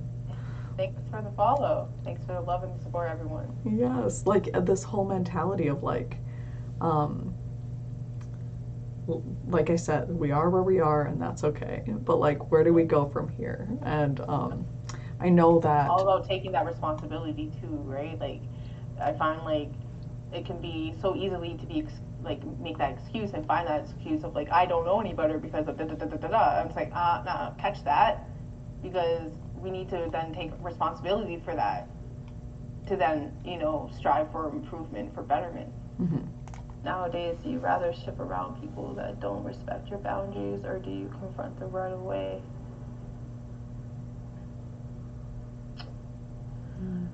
Depends on the person. It's different. It's dependent on the connection for sure. It's very, yeah. Mm-hmm. Very individual. It's not a whole, like, it's not a spectrum answer.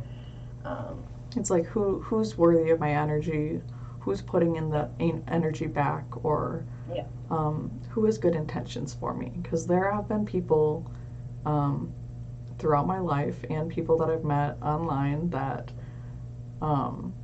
at first, I feel like they have my best intentions, and upon further connecting with them, you can feel that they really don't, and that there is some kind of a disconnect between what they project to you, what they say to you, and what they say to other people about you. And for me, that's taken a lot of like getting in tune with my intuition, getting quiet, being with myself, and then recognizing like who's actually supporting me and who's fake supporting me to make it look good. Right? To feed their ego. Or feed their to be a connection, whatever. Right? Yeah. Oh, maybe if I, say this to Carly, she'll raid me, or maybe if I. Yeah. And I love finding people raids. I love getting people to raid my friends. Like, that is one of my favorite things to do. Bringing the communities together. Yes. Agreed. That is what coming together is all about. Yeah. Like, let's come unite, please. Right? Rather than, I think I'm going to text Elon's dad, because it's already almost 6:30, and we're still streaming. I don't really feel like, we'll see. I don't want to stop streaming personally. This is a really good conversation. I could talk to you forever. For real. But life responsibilities. Yeah. Back to that. Well, and I know, Roxanne, I think you said something earlier about. Can I get some water? Oh yeah, go ahead. About how no matter what we've gone through, we have to focus. We have to focus to protect ourselves in the future, because the number of people trying to harm us are not getting less just because we suffered in the past. What I've seen with like law of attraction especially is like what we focus on grows. What we put our attention on, we get more of.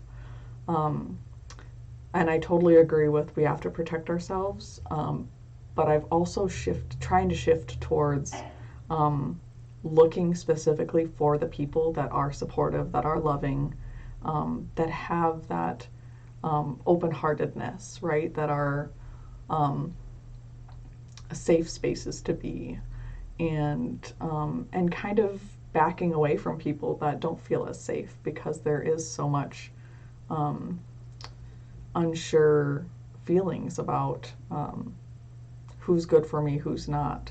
But like, as I get quiet, as I trust myself more, I can like, I get these gut feelings, right? These little inclinations that's like, this person doesn't quite feel safe to me, or I'm getting like a fake energy from them, or something that makes me feel like not to trust them.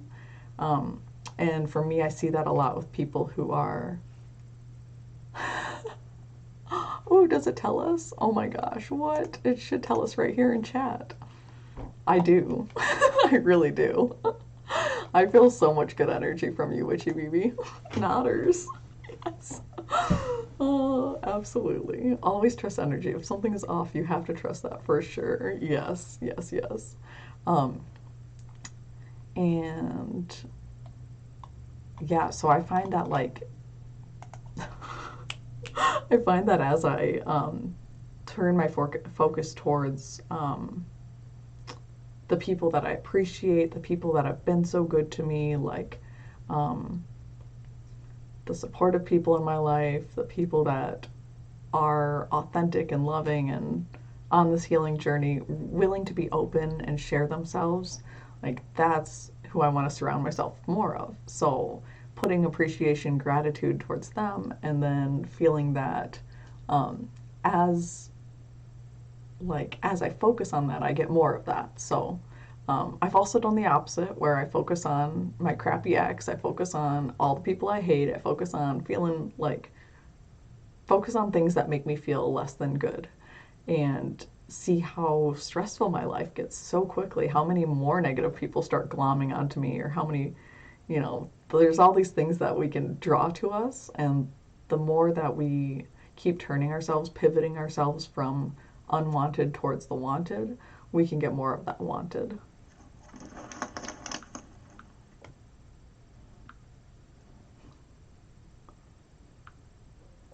I definitely agree, Hugger Shorty. You gotta trust that intuition for sure. For sure, for sure. Mm-hmm. It's never, like, for me, in my experience, it hasn't been wrong. Like, it's actually, like, it's that compass within us, right? Like, it guides us. And we need to really, like, we may not understand it. That's, like, kind of ego mind of, like, wanting to understand something that is not comprehensible. You just gotta trust it. Mm-hmm. True. Yeah, you're never gonna know. That's the hard thing. Like, the people who want you to, yeah, it's never too late to find it from people, ever. In your 60s. My parents are both in their 60s now, and they are surrounding themselves with different people. Yeah. We hold on to people. Okay, this is bringing up something for me, or like just dawning on me. Spirit speaks through spirit. Can you hear me? Yeah. Can you hear me? Hear me? Mm-hmm. Yeah. Okay. Can you hear you? Does that come out? Yeah, it sounded good to me. Yeah, something that spirit was speaking through spirit. Okay, I wasn't sure because I muted myself so that couldn't hear what I was like doing because I have to use the bathroom and everything. So like no. I know. I was wondering that. I was like, I wonder if they can hear me pee right now. Oh well. Right? Like, oh no. Probably. I made sure I closed the door just in case. Living alone, I hardly ever do that. So like, come on now. Exactly. It's part of the bodily function. But yeah, I was agreeing with Hugger Shorty. Trust that intuition, energy for sure. And like, it's never too late to find new people because a question that I like to ask myself is like, does this connection spark joy for me? And does this connection add value to my life? And the moment that a connection is no longer adding value is the moment that we need to be like, we need to learn to let that go so that new people who are more aligned to us can enter in. Kata, you're laughing at me? So good to see you, so family. I've missed you. Oh, seriously though, we've talked about that every day that people were gone. We're like, did Cosmic really stream last night? I didn't see Cosmic on last night. He got on. Oh man, late? A bit late, yeah. Okay. I was looking like, for a where while. is he at? I was off Twitch. Yeah, I just spent kind of the night off Twitch. I was like, I'm just gonna. What did I even do yesterday? I don't know. It was good though. It was a good night. Yesterday is kind of like a what? What happened? Exactly. Every day is like that. What was I like doing? blur. Yeah. I think I made some reels and then just went to bed. I didn't stream for too long because he did get on late, so wanted to catch up with the mystics and stuff, which was cool. I love that. That's so good. Yeah, I bet you were like zonked out by like 10:30. Yeah. Right.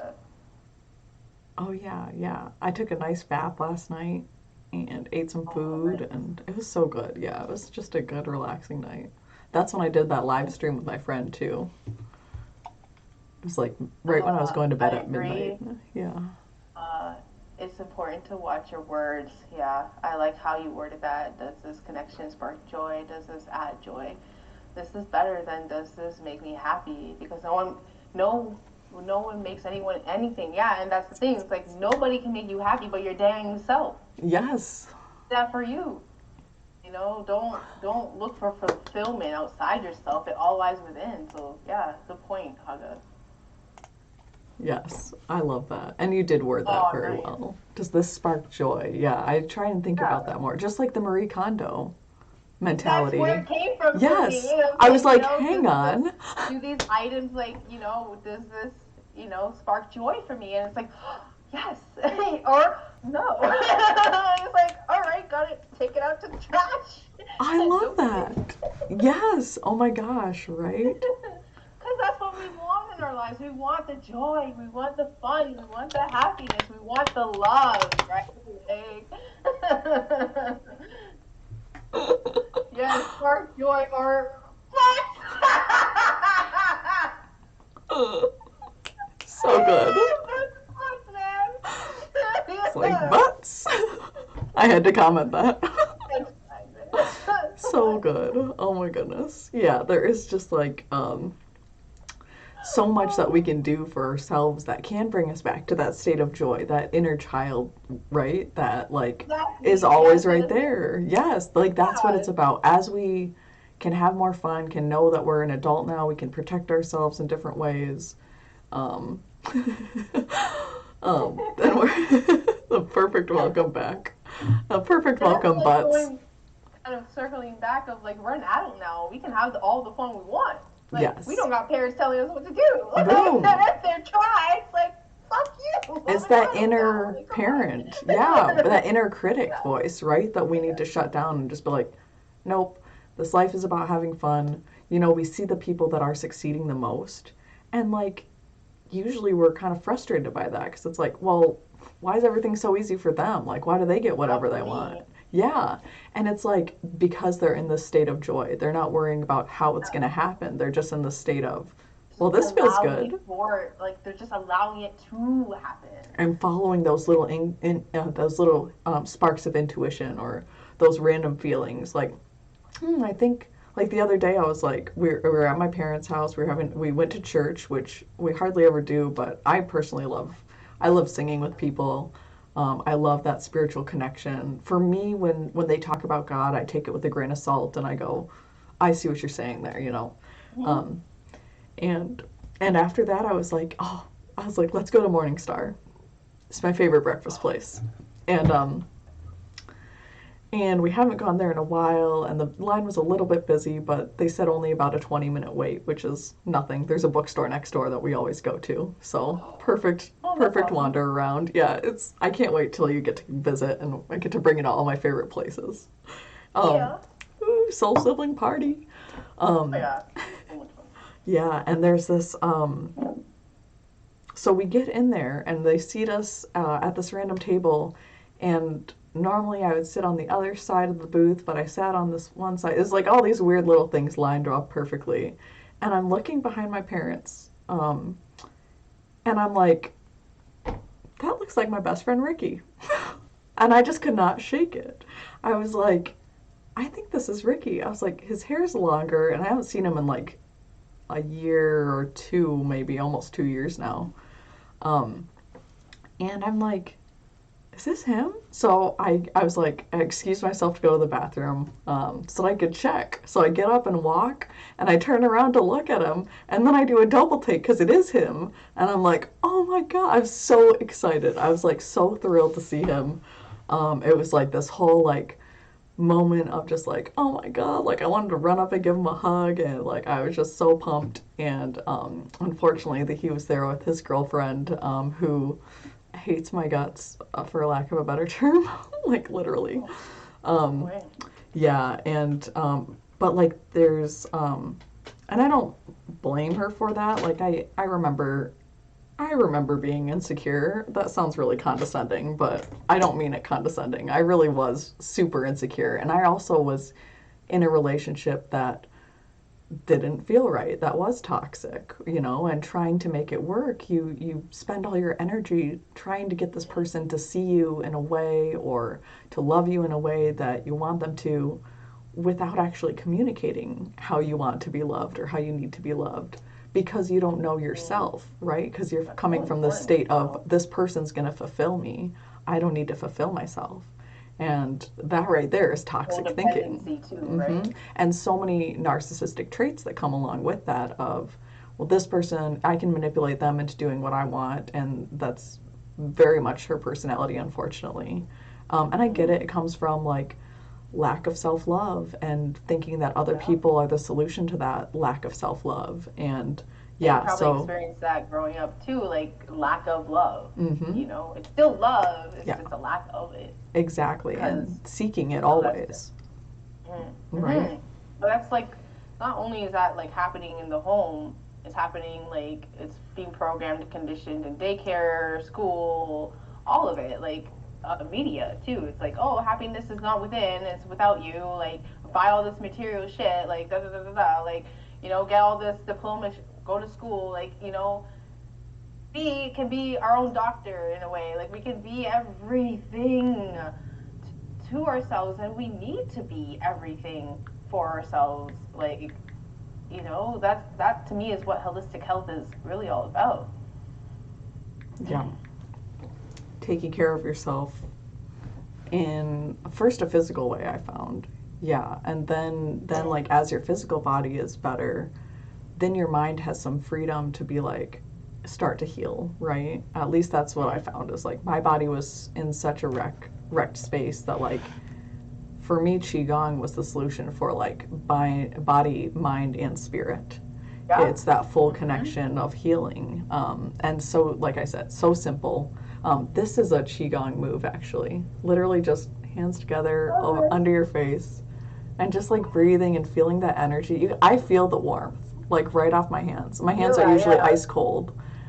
And just like that healing energy. And I encourage everyone to try this right now and just see, like, do you feel the warmth? Do you feel that energy? It feels like the sun shining into my face. Like, and this is called the chrysanthemum pose. My friend Jerome taught me this last night on this live stream that we did.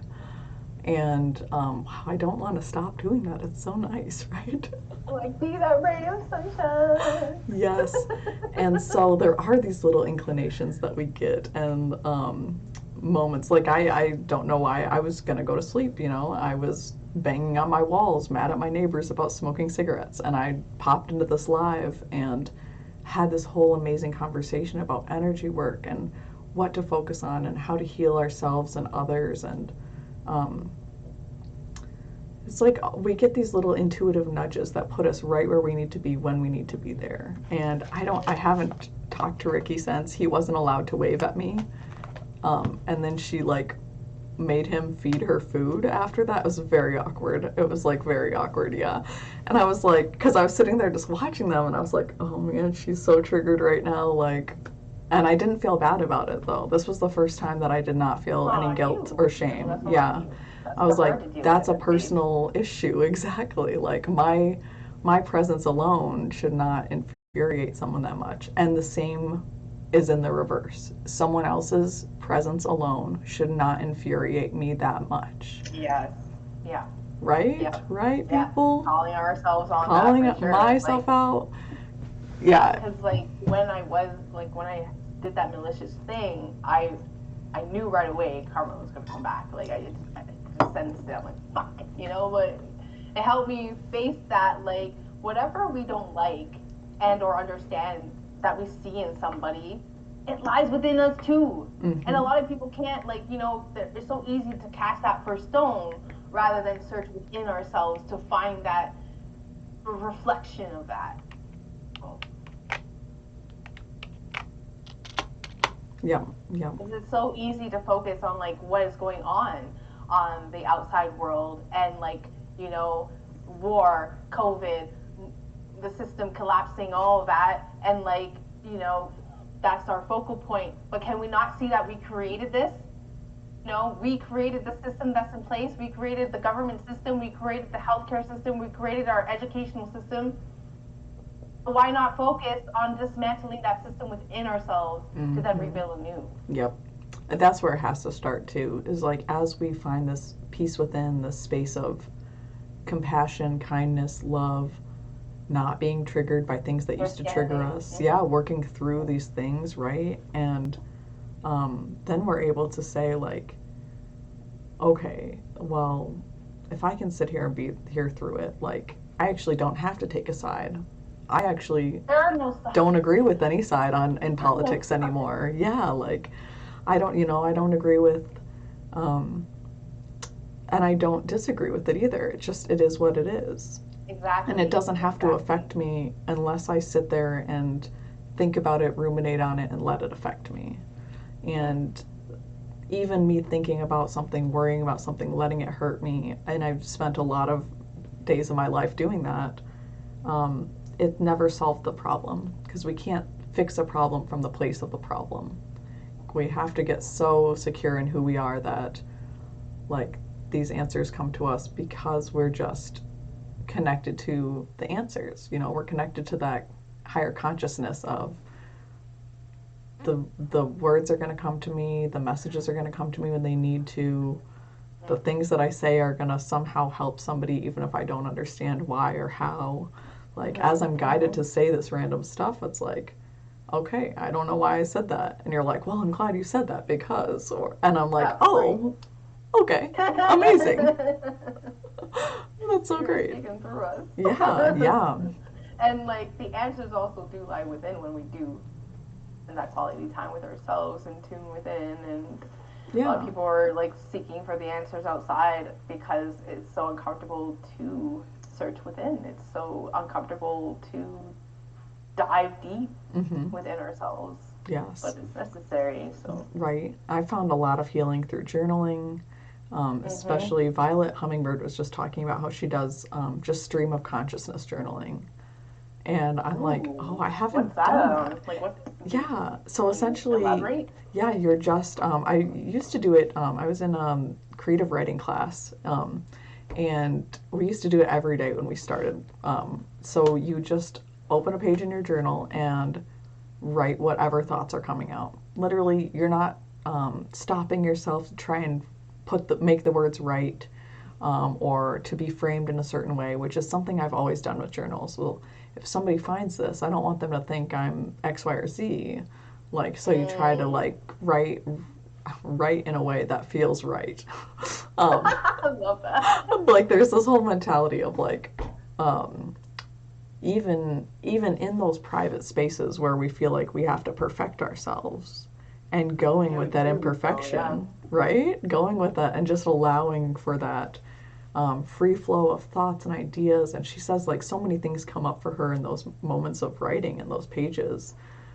Things that you don't even know that are bothering you, or things that you don't even know that might be fears or worries, that you can say, like, well, let's go deeper into that. Or even things you're excited about that you're like, that you haven't let yourself be outwardly excited about, like things that might not have come to fruition yet, but getting into that excited place and like, right, hyping yourself up about it, visualizing ourselves. Oh my gosh, visualization. If the Olympic athletes can visualize themselves and actually increase their muscle mass, like, think about what we can do. That ties into like becoming supernatural. Like, we can reprogram and condition ourselves. We can rebuild our genes. We can rebuild our DNA. We can rebuild our system within. We can program ourselves to play an instrument without playing the instrument. All these things. Really? I need to read this book. That's what I did with the drum. I got the drum. I was like really just meditating and manifesting to play it. This is so cool. Without knowing how to play it. Yeah. Yeah, Becoming Supernatural is like, I'm still reading it. It's a really in-depth book. it's like tying science into psychology. Like, I love that. Exactly. Because like science terms confuse the frick out of me. I'm like, I don't get it. Can you simplify this to me? Like, anatomy is something that I'm like, what? Can you like? But then when it comes to the spirituality aspect of it, I'm like, oh, I get it. Like that makes sense to me. Yes. Like the energy and all that stuff. Like Right? Yeah. Well, and I started from the science background. Like I was all science. I cut off spirituality completely in my life. About I think it was when I went into high school. I was like, well, religion's out, science is in. Like literally was what happened, and I was like, science is its own religion.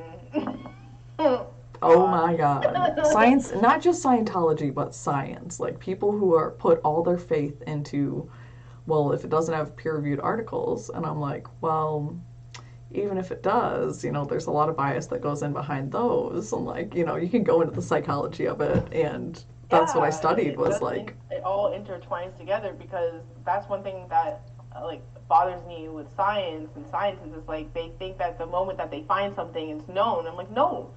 The moment that we think we know something is actually the moment we know nothing. Like, come on. Right. Isn't that the whole point of being a scientist is the like never-ending journey of discovery? Yes. Like, having that like open mind, and I think so many scientists don't, unfortunately, because it's like they're usually, and I get it. Like I was in that field, so it's like you create this hypothesis, you create this study to then hopefully prove your hypothesis. So you do have so much faith into what you've already observed about the situation, and then what you can observe in a controlled environment. And like that's the other thing, these are controlled environments, they don't factor in all the other things. Not only that, but the people that you're getting in these experiments are people who have volunteered to be in them, so you're getting a similar group of people every time that you end up studying. Not necessarily a good variety of the entire population, because that's basically impossible when you start looking at it. People, it's not the whole world. Come on now. Mm-hmm. And so it's like, and when everything's controlled anyway, like you're missing out on the real life aspect of it, of how does this actually play in, and what are people really going through. And when you reduce everything to science and facts, you're assuming that the world is black and white, and we know the world is all gray space. I mean, at least in my mind, like every speck of the rainbow. There's exactly a spectrum. Like there's no way that we can, officially prove anything, or maybe there is. I mean, people like to say that there's one truth, but I don't know what that truth is. We're all made of love. Love is the universal energy. Like it's all this fractal flower of life, like spiraled down into, the smallest is also the largest. It's like all these contradictory ideas that are actually the great truth of the world. The Tao, right? This whole light and darkness energy mentality of what we can't have one without the other. Exactly. And we go through contrast, things that we don't want, to know what we do want. And like we were talking, putting all these things into our vortex, knowing that like everything that we've asked for, our higher self doesn't see. It doesn't look at the pain that we've been through. It doesn't look at other people as the problem. It doesn't look at blame or shame. It's just like, we love you unconditionally. You are loved unconditionally, and you can have and be and do anything you want.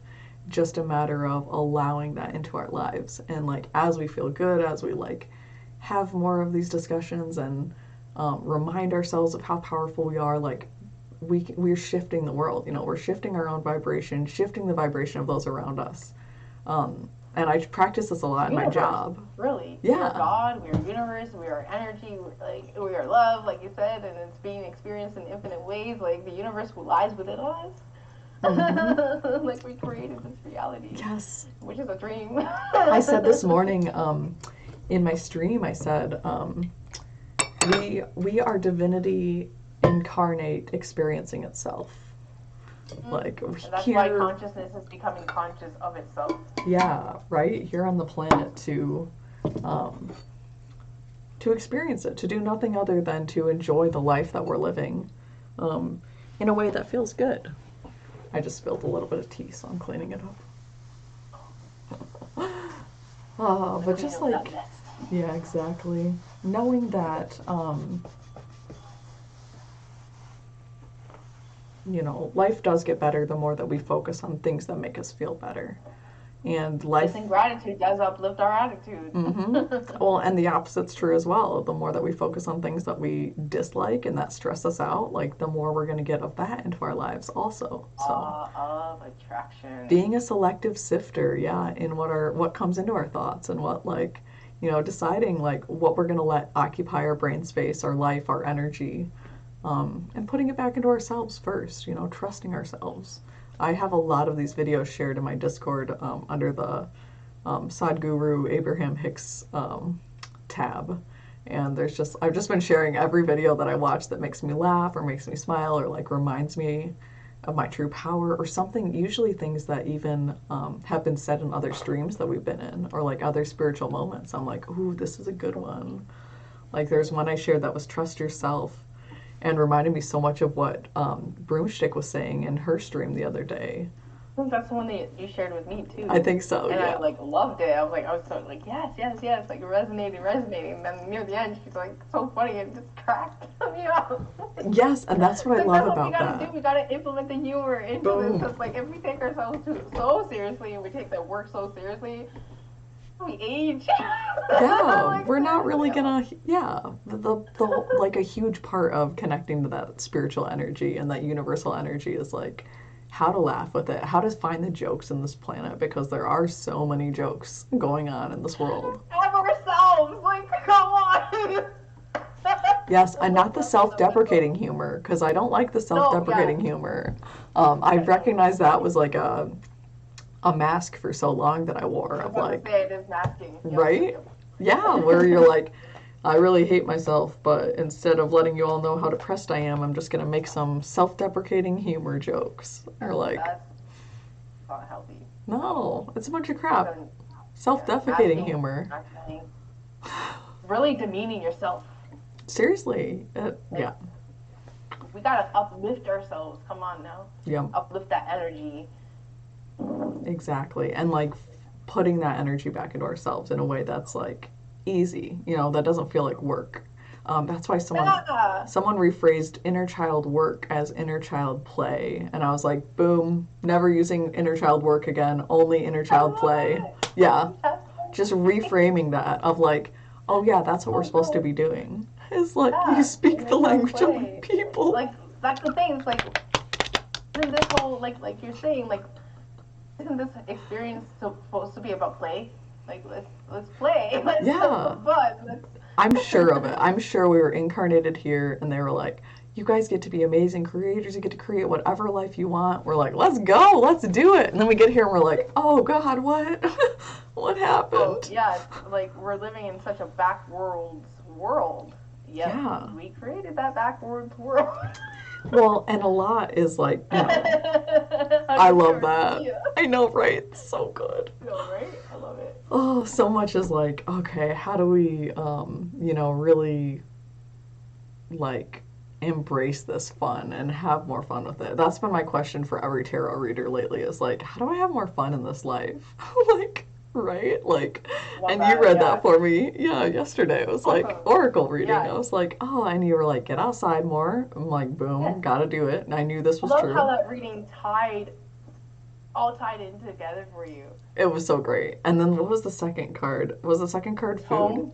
Home. Like, oh, that's right. Declutter. Like, decluttering, cleaning, and all that stuff. You've got to find the joy in it. Like, I find it so much fun, like cleaning and organizing. I find it fun. I do. Like, even the dishes and things like that. Like, I'm like, yeah, like, because I feel better. I feel happier. I feel like, like I'm taking care of myself. I'm cleansing my energy. I'm clearing the energy of the week because damn.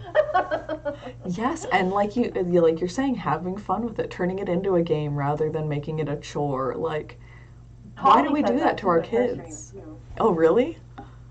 Yeah, she does. She's been saying that a lot recently. And then the last card for you was Nourish, where it's like, and then you and like for me, like, I really love cooking. Like, it's like such a creative aspect outlet for me. And I was like, yeah, like, you gotta put some music on, dance in the kitchen, like, like, find that joy, like, do that dash, like, do a spin around or something, like, you just gotta find the fun in it. And I have been like, I love that because that totally reminded me, like, oh yeah, that's right, like, this is why I have speakers around my house, is so I can play music and like have a good time and enjoy it and like make a game out of it. And man, it's just been so good. Yeah, so healing what I for really me. like about cooking for me, like, that's why I don't really like baking, because you have to follow instructions or ingredients, and I like to like challenge myself. I'm like, I'm gonna add this and like incorporate my own thing and make it my own. But with cooking, it's really just a flow. Like, for me, I'm just going with the flow of energy when I do it. I'm like, yes, I love it. It's so much fun. I love that so much. Yeah, and like you said, so much of that was like um, collective, right? Was after your mom passed, you felt like that was almost like a download into you of like her helping you being able to cook and like having this passion for it and this ability that just came out of nowhere, flip of a switch, Came out of right? nowhere for me, for Yeah. sure. Like, I know how to cook for shit living on my own. I've been living on my own since 18. And then I lived with her because she was dying, and then I've been on my own for nearly 10 years now, and it's like, yeah, I need to be part of a tribe now, please. I hear mommy. No. Oh, One yeah. second. Oh, whatever. Even.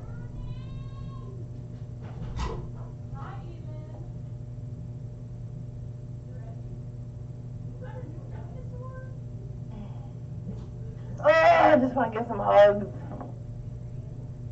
Oh, you, everyone, for being here, for the love and the support.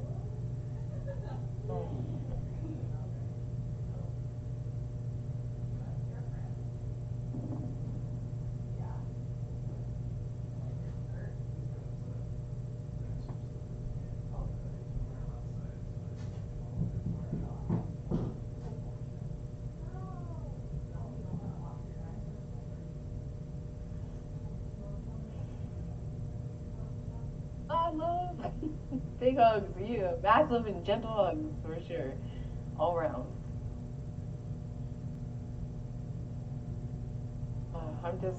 I'm happy. I can't help but smile so big right now.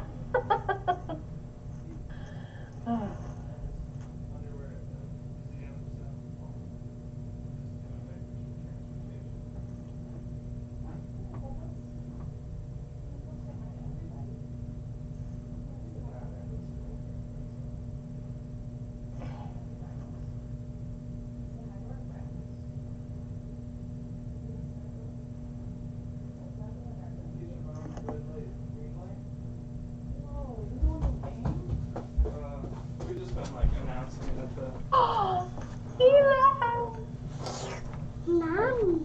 You want a nami? Okay. Here are your dinosaurs. Can you say hi? Look it. We're in camera. Can you say hi? Yeah. That's Spirit. Can you? Are there two? Yeah, there's two of us. I got two up.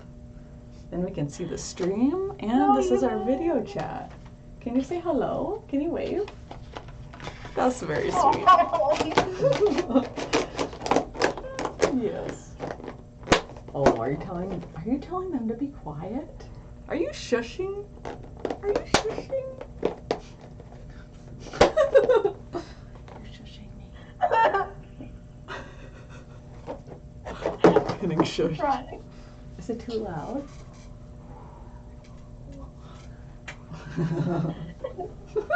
Give Daddy a hug. Can you say bye, Papa? Good to see you. You want to say bye to Dad? I'll say bye to Dad. See you later. Thanks. Yeah, good to see you.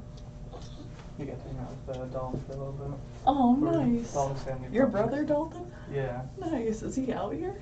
I got him to work with me today and tomorrow morning. So. That's awesome. I wonder, when you said Dalton, I was like, maybe that's who he works with, but I think that's... No, Dalton quit his job, so. Oh, So wow. they also might be moving to like Jonesville, so Oh, I wow. was just getting him some work. Oh, nice. All right, bye, Elin. I love you. Say see you, Dad. Can I have a hug? You want to give Dad a hug? No. Aw. I know. Sometimes you don't want to give hugs. That's upholding boundaries. Yeah, That's true. fine. Teach your mom what you do at a green light and what you do at a red light in the car. You want me to eat this? Okay. Thank See you guys later. See you later. Roddy Dino. Roddy Dino. Well, thank you. That was wonderful. Yeah, Buzz? Are you okay? Do you need some water? Oh, I need to fill up my water, actually. It's all gone. You thirsty? You gonna try? Oh, man. Let's get some water. I'm good. Yeah, let's Gotta end the take a little- so that you can spend some time with him. Oh, sounds good. So much for taking the energy to make this happen. This is awesome. Amazing. This was so nice. Yeah, dinosaur. I know. This has been a really fun stream. Yeah. Well, thank you all for being here. Well, go ahead. I'm gonna shout you out one more time. Mommy. So everybody give Spirit a follow. Yes, my love. Oh, you want me to get water right now? You ready?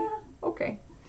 We could just take a pause He's too. reminding you. To Exactly. hydrate. I love it. Exactly. Yeah. You like the straw? Your teeth been hurting you? I didn't press enter. I meant to.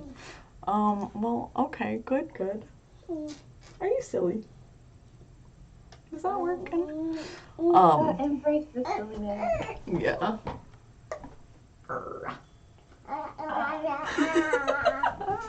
You come show everybody how silly you are. Just chewing on the straw.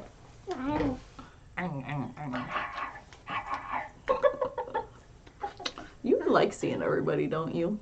Yeah. He likes being on camera. That's good. He was Not having. camera shy. I was like, yeah, you want to say hi to our friends? He's like, yes, Aww. let's go. That's so cute. It was very sweet. You're making her laugh. Don't ever change. You're making them laugh.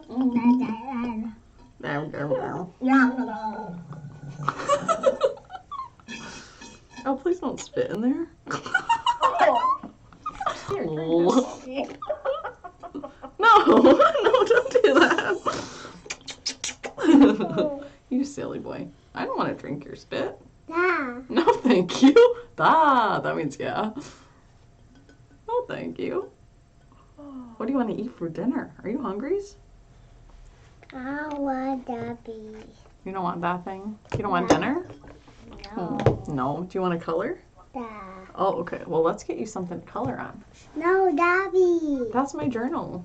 There's a bunch of other good things to color on, like coloring pages. What's the color of the thing he's not allowed to? I want Daddy. Look at this one, though. This one's even better. No, I want that. Look at this big one. Look at this. The outside? Never, I want that for The red one. This one's red, too. Ooh, look at, there's even red paper in here. Whoa. Do you want some red paper to draw? I want Daddy. Well, that's not even, that's just plain white paper. Look at. See, it's just a little journal. We could have one without any lines. That is red. I want that Daddy. This, what do you want? The red cup? No, The pen? the Oh, you can use the pen. Sorry, I didn't understand. The blue pen? boy. Blue. I want these. There you go. That's beautiful. He likes to color. I'm gonna fill up the water. Do you want to just take a break and keep streaming for a bit? I need to have some dinner, and Oh, I yes. think it's time for you to spend some time with Elin. So Sounds good this to me. has been lovely. Thank you so much. I would love for this to happen again. Oh, agreed. We totally can. Now we know how it works. We got it set up. We're ready to go. This would be awesome. Yeah. Anytime. Thank All you right. so much. You. Much love Yes. to everyone. So much love. Oh yeah. Who should we raid? And I don't know. I don't even know who's on. I was gonna say, we'll Maybe have to let's see. see if Cosmic's on. I was just thinking that. I was like, I hope Cosmic's on. That'd be perfect. And we can all continue the party over there. Let's see. Mystic Self Party. Woo, woo. Yeah. Yeah. So good. So good. Let's see. Oh, Odin's is on too. Ooh. And Priestess of Wonderland is on. Whoa. Is this real? I gotta refresh this. Are these people really on? Man. Yo, Erica's on. Her stream title is Misfits of Twitch Unite. I love that. That's good.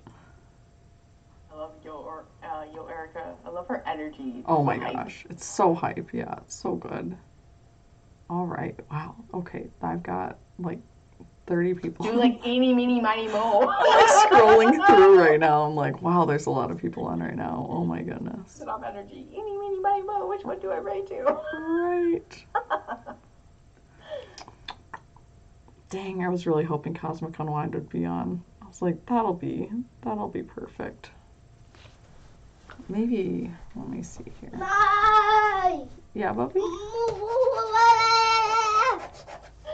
Oh, I love it. Such a treat to see him, actually. I was so happy, yeah. Super happy that he got to come in here. Oh man, yeah, he's not on yet. I'll probably be like as soon as we get off.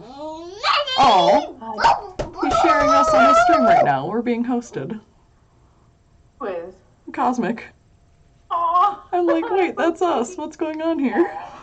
So sweet. Oh, I love that. I love the love in the sport. Agreed. Dang, I was really hoping that we'd be able to raid him, but let's see. Yeah, let's go get. I don't know. Odin's Eye, Yo Erica. I don't think I've ever raided Yo Erica or Odin actually, but Odin did raid me. What do you think? No preference? Eeny, meeny, miny, mo, for real? I'm just like, do the eeny, meeny, miny, mo. Don't put this on me.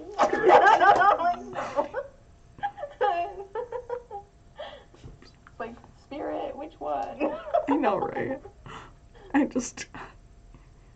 don't even know I got messed up. I clicked on it and now it's all messed up. Eeny, meeny, miny, mo. Gosh, tiger myself.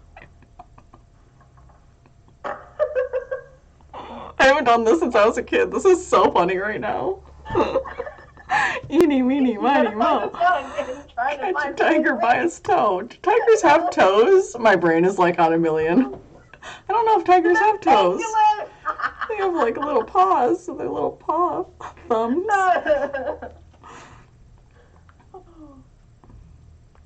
Oh man, okay, so we could either do tarot or Yo Erica's playing Jackbox. You want to go play some games? Are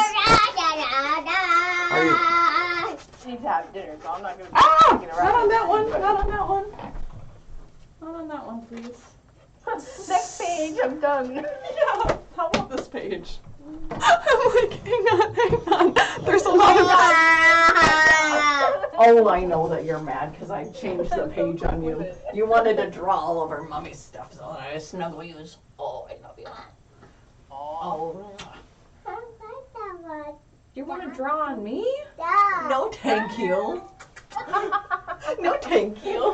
Our body is a canvas, is it not? No. Okay, we better wait. I'm about to get drawn on. What are you gonna draw on my face?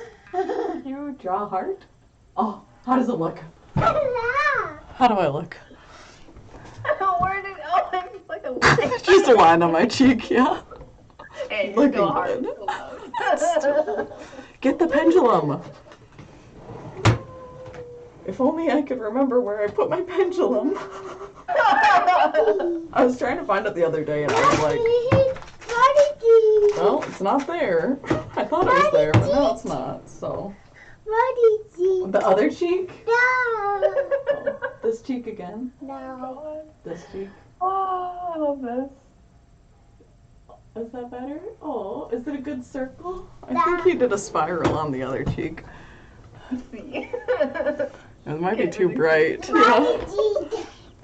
The body teeth. Oh, I love it. The body teeth. The body teeth. I don't know. I don't know if that The one. body Did that one teeth. do it? The body teeth. Nah, maybe not. Did you get me? Yeah. Yeah. The other cheek? Oh, man. Oh, did that one need a spiral too? Thank you. All on that spiral, aren't we? Yeah, spirals, the meaning to life. All right, Carly. All right, Stop being indecisive and decide. I'm ready. I'm ready. Yo, Erica, because I want to go play games. Mommy, no, mommy. Let the mommy, inner child out.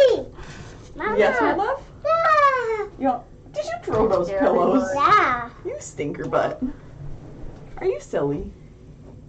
No, thank you. We don't want to draw on the pillows, please, because they're white. Okay, love you guys.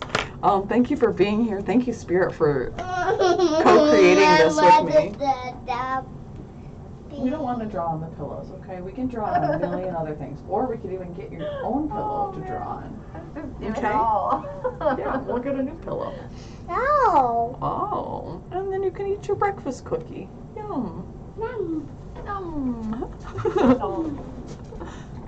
Oatmeal, dried cherries, white chocolate chips. They were so good.